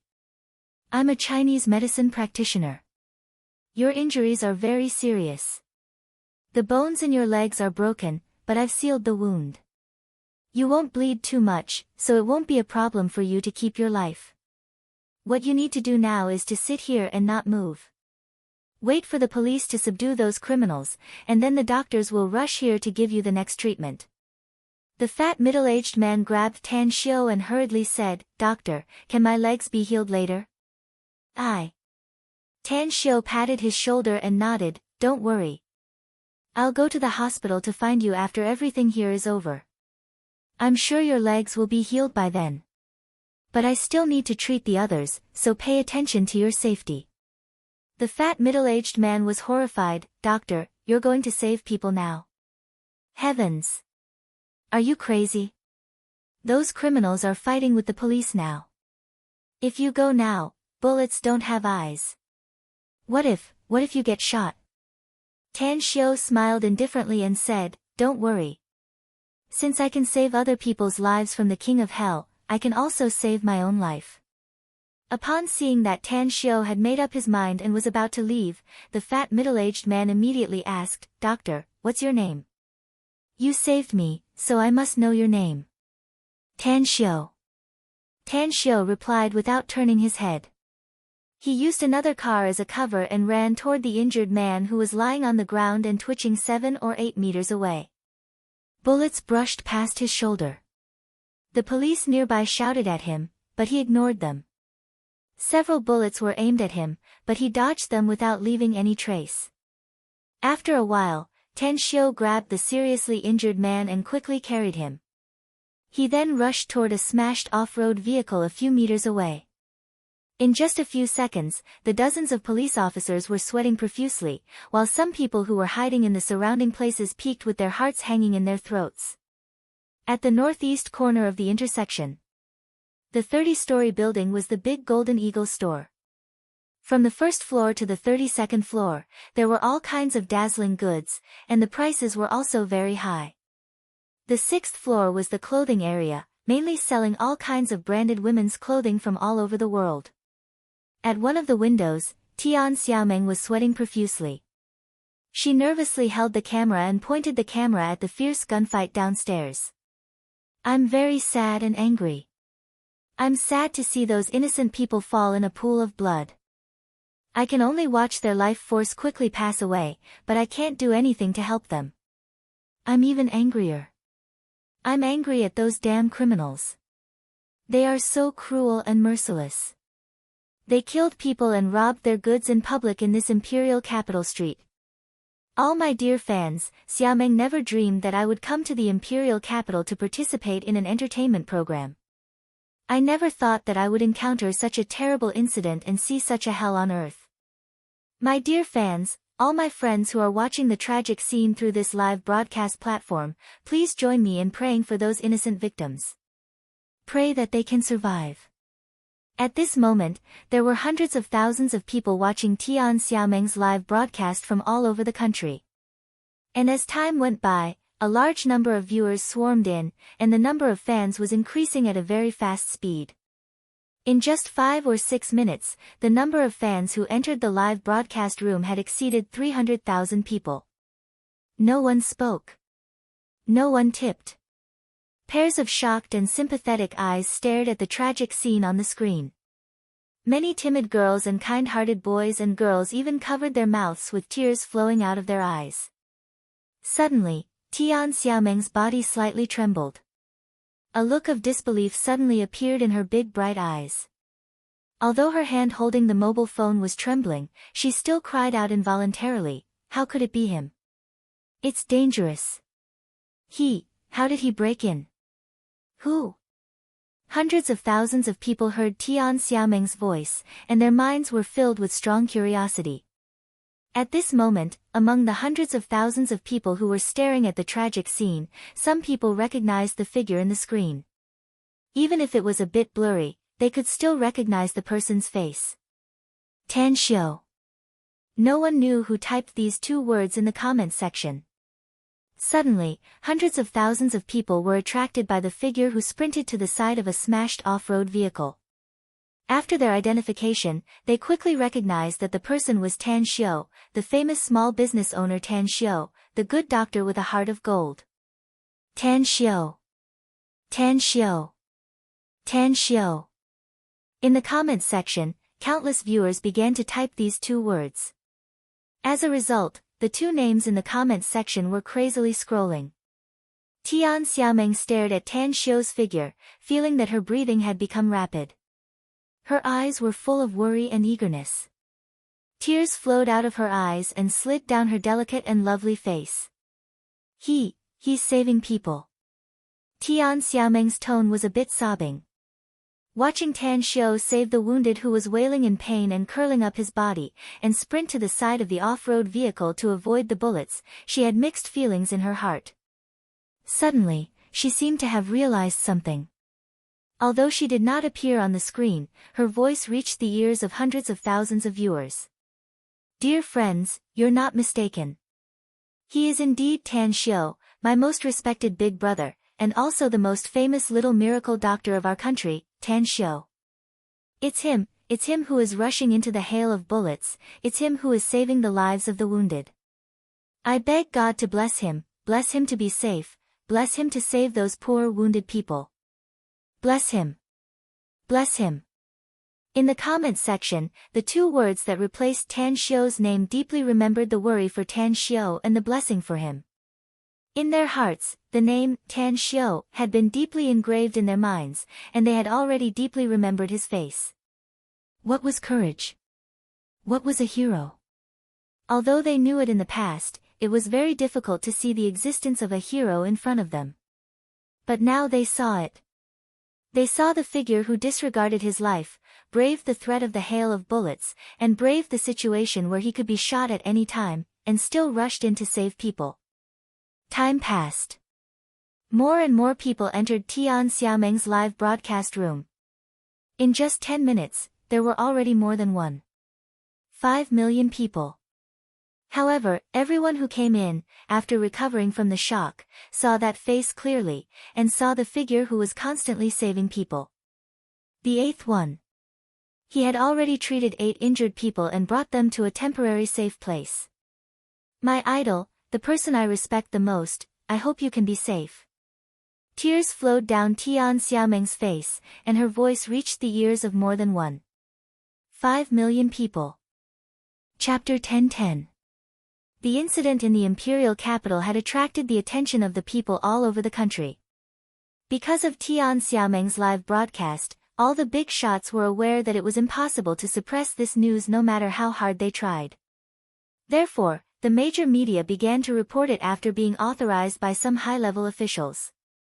Creating public opinion. It was to guide the wind to a healthy direction. Despite the violent incident, the media deliberately led the people of the country to direct their anger to the murderers. However, Tan Xiu didn't want to pay attention to this matter. The only thing he was worried about now was that he must not become famous again after Tian Xiaoming's live broadcast. Otherwise, it would bring him a lot of trouble. At the Tang family's ancestral residence, Tang Guosheng sat quietly in the courtyard, watching the content on the projector. A faint satisfied smile appeared on his ruddy face. Next to him, his wife, Qin Chengyue, looked very nervous and worried. Next to them were Tang Guosheng and Tang Guoshou, the two elders of the Tang family. Behind them were Tang Yunpeng, Tang Yunda, Tang Min, Tang Dong, Tang Yan, and Tang Yunqing. Even the younger generation, Tang Ning, Tang Ying, Tang Wei, Tang Tang, Tang Ji, and the others, were staring at the projector with a nervous and admiring expression. Their eyes were focused on the figure. It was none other than Tan Xiu. Finally, when the live broadcast stopped, Tang Guosheng burst into laughter and said with satisfaction, "He's worthy to be my good grandson." He bravely stepped forward at the critical moment and relied on his own strength to treat the wounded. "I dare say that my grandson's name will be known by all the people in the country before tomorrow. Our Tang family finally has a young hero." "Your praise is a bit too much, Dad." Tang Yunda laughed. "That stinky brat is a hero." Tang Guosheng shook his head and said, "Yunda, Xiu is a hero. He's our family's hero and also the hero in the eyes of the people in the country. Even old geezers like us don't dare to rush into a hail of bullets to save others' lives at this time. This child is our Tang family's lucky star and our hope." "Don't say it, second uncle," said Tang Yunda helplessly. "On the contrary, I feel that what he did was inappropriate. We all know Xiu's strength. At such a critical juncture, he didn't deal with those murderers, but instead went to save people. If it were me, I definitely wouldn't do that." Tang Guosheng squinted his eyes. His eyes flickered with wisdom as he shook his head and said, "Yunda, Xiu is courageous and resourceful. He definitely has his reasons for not taking the initiative to exterminate those villains. Since he has already come to the imperial capital, I believe he will be back very soon.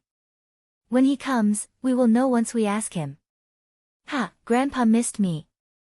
As a clear laughter came from outside the courtyard, Tan Xiu walked in with Tang 28's group of 5 children. At this moment, everyone in the courtyard turned to look at him and Tang 28's group of 5. Tang Guosheng stood up from the rattan chair with a satisfied look on his aged face. He laughed heartily and said, "Xiu, you've done another great thing. There aren't many people this grandpa admires in my life, but you're definitely one of them." "You're overpraising me, Grandpa," said Tang Xiu with a smile. "I learned a few days ago that your 80th birthday is coming, so I specially came back to congratulate you, wishing you good health and a long life. I don't even dare to think about living a long life, but I'll be satisfied if I can live to 100 years old." Tang Guosheng waved his hand and smilingly said, "Anyways, our whole family is here today, Xiu. Tell us, why did you choose to treat those seriously injured people instead of dealing with those murderers? Also, how did those murderers get dealt with inexplicably and inexplicably? Did you order someone to do it?" Tan Xiu pointed to Tang 28's group of 5 children and smilingly said, "He's Tang 28, Grandpa, and the other 4 are his companions. They are the ones who dealt with those murderers. I may have some strength, but I don't want others to see me take action, so saving people is the best choice." Tang Guosheng immediately understood. But he looked at Tang 28's group of 5 children with a surprised expression and asked, "Xiu, they're all orphans I adopted and cultivated into outstanding cultivators," said Tan Xiu. "They're the best among tens of thousands of children, so they're qualified to be with me." Tang Guosheng was shocked inwardly. He knew that his grandson, Tan Xiu, had secretly adopted street children, but he didn't expect that he would impart cultivation arts to these children and turn them into cultivators.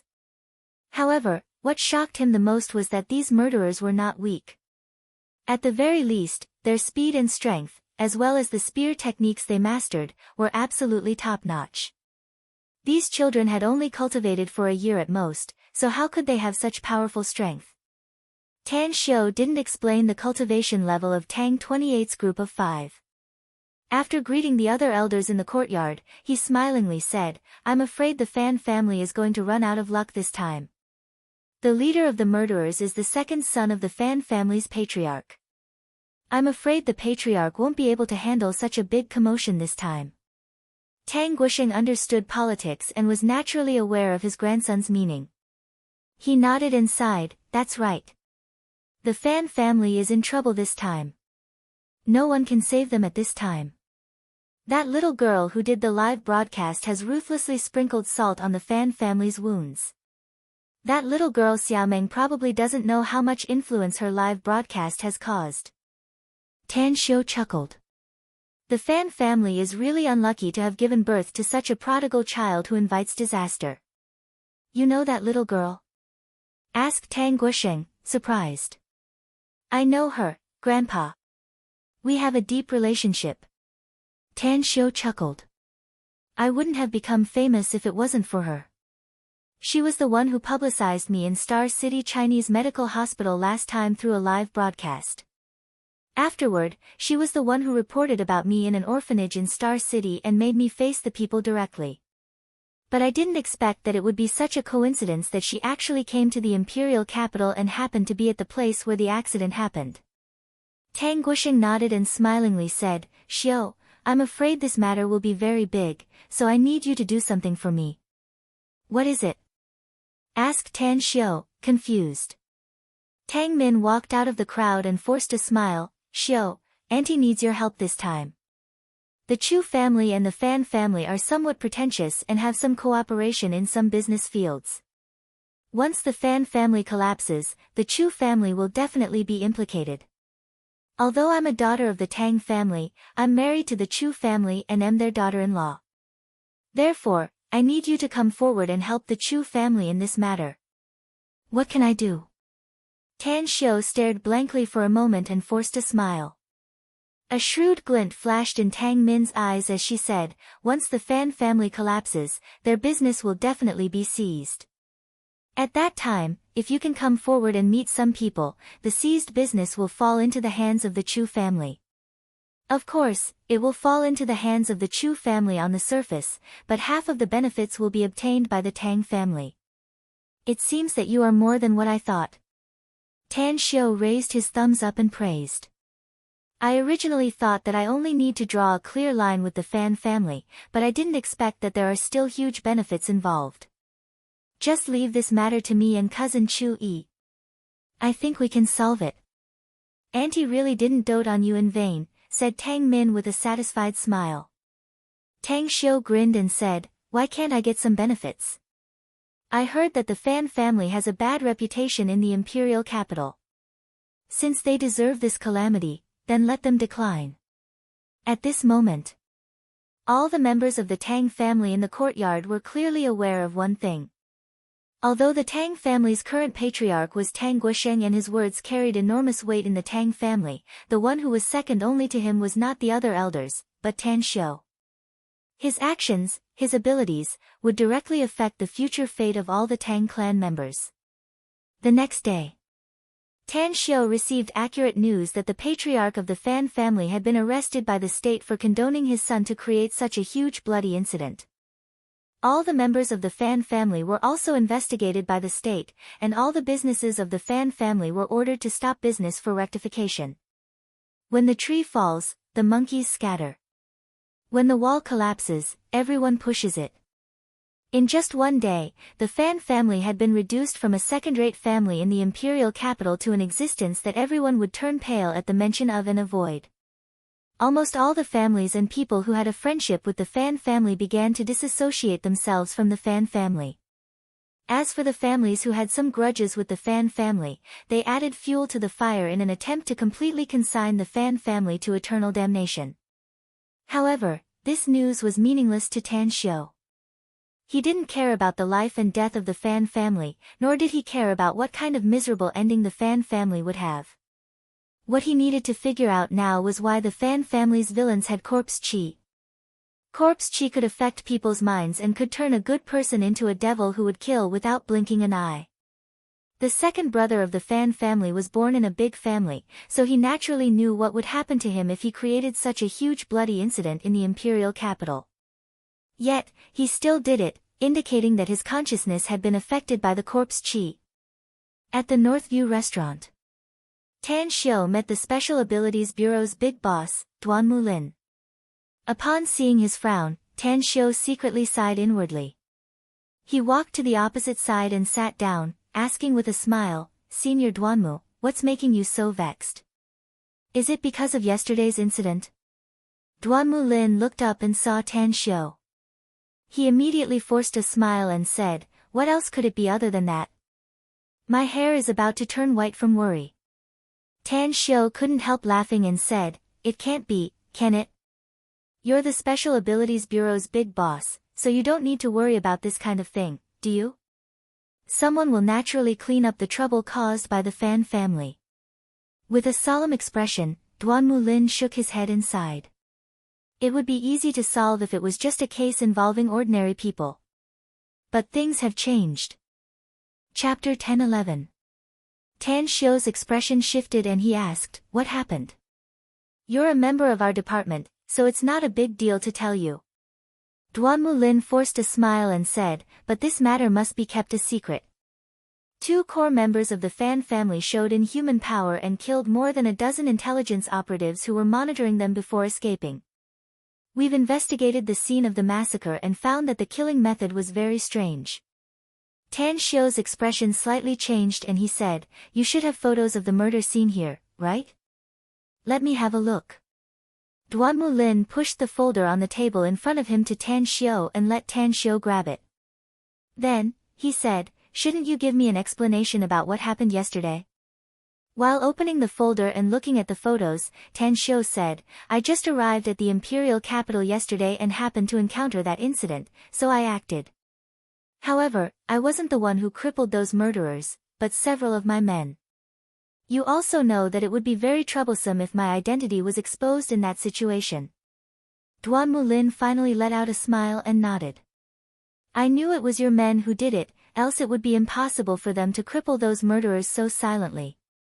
Those murderers of the Fan family have been secretly detained in the prison of our Special Abilities Bureau's HQ. Unfortunately, there's no way to interrogate them for any useful information." "Are they crazy?" asked Tan Xiu. "How do you know?" Duan Mulin stared blankly and asked with a puzzled expression. "Did your men make them crazy?" Tan Xiu shook his head and said, "It's not my men. They had already lost their minds before they committed the murder. Although I happened to encounter them yesterday, I sensed corpse energy from them. It shows that they were affected by corpse energy and committed such a bloody act. I'm even more certain about their situation after seeing these photos." The photos were several tens of meters long.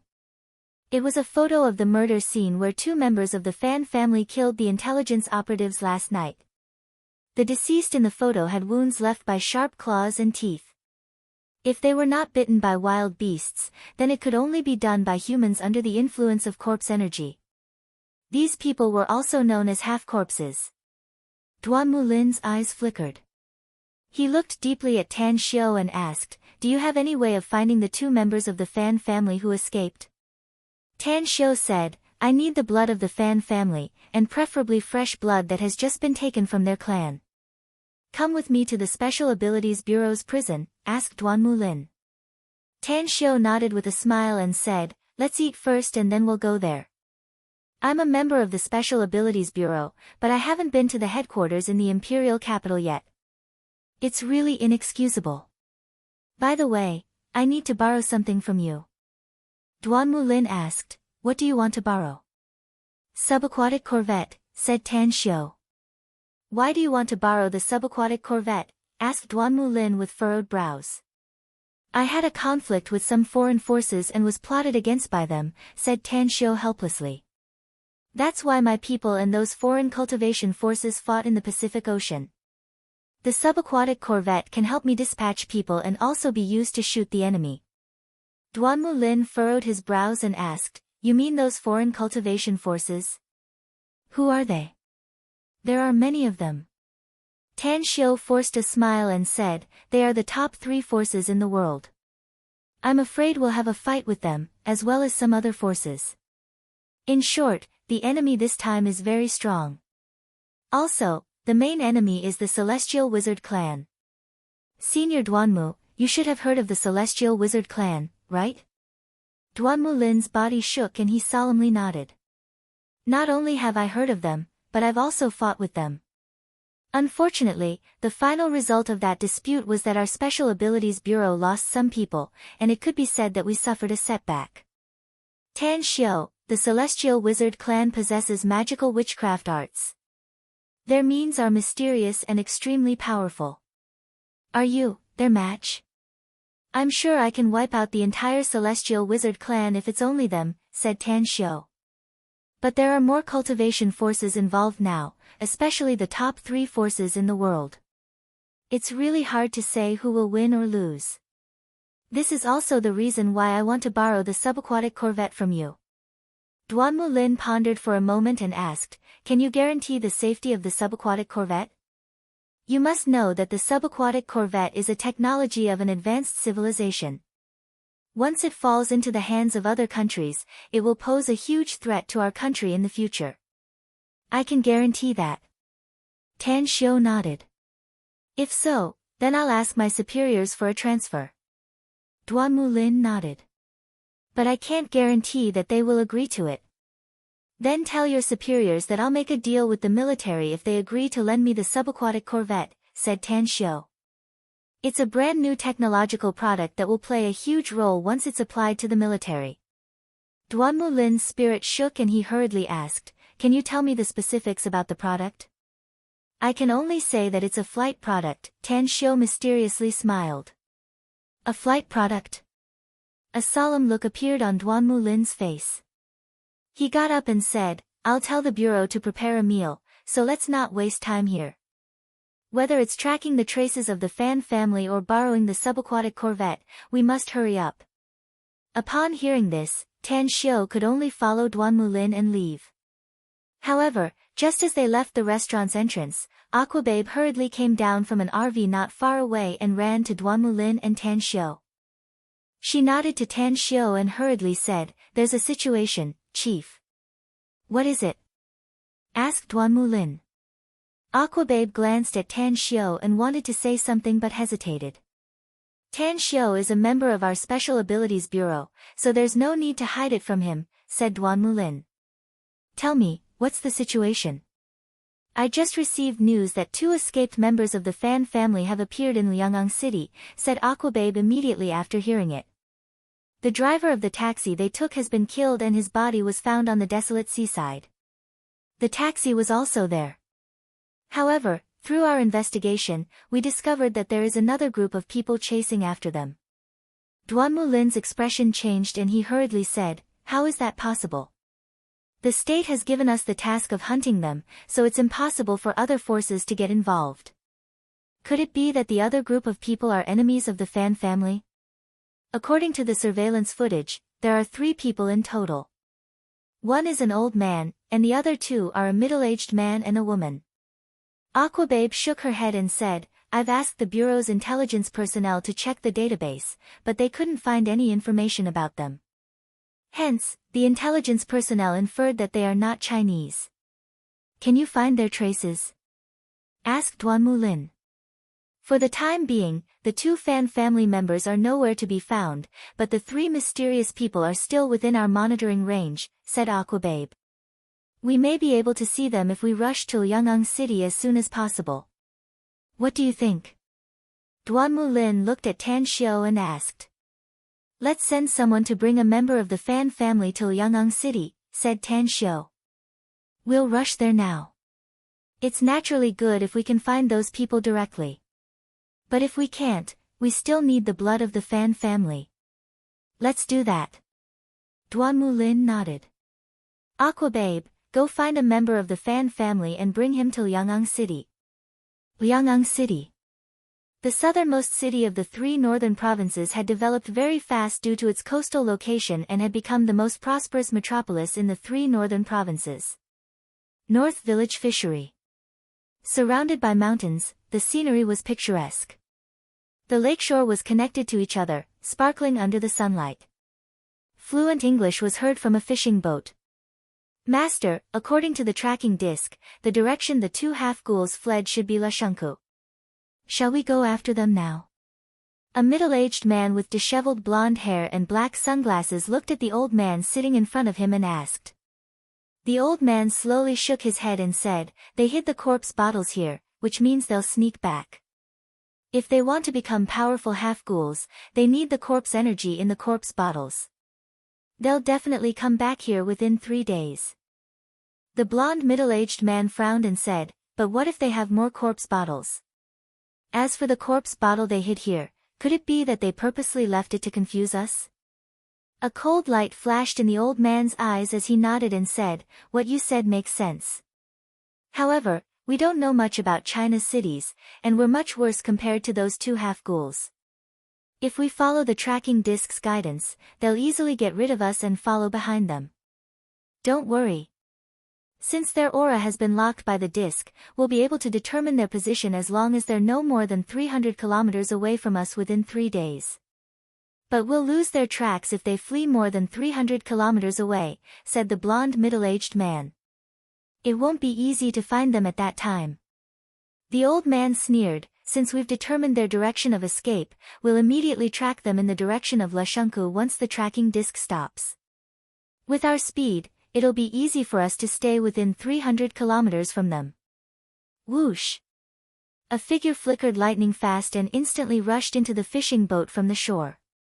It was a middle-aged woman in black leather with a murderous look on her face. She said in a deep voice, "Some people are monitoring us. They should be the Huaxia officials." The old man's expression shifted and he immediately sneered, "We found those two half-ghouls. If the Huaxia officials want to compete with us for the spoils of war, we don't need to be polite with them. Those two half-ghouls can be sold for a very high price on the black market. We bounty hunters can't give up such a good opportunity."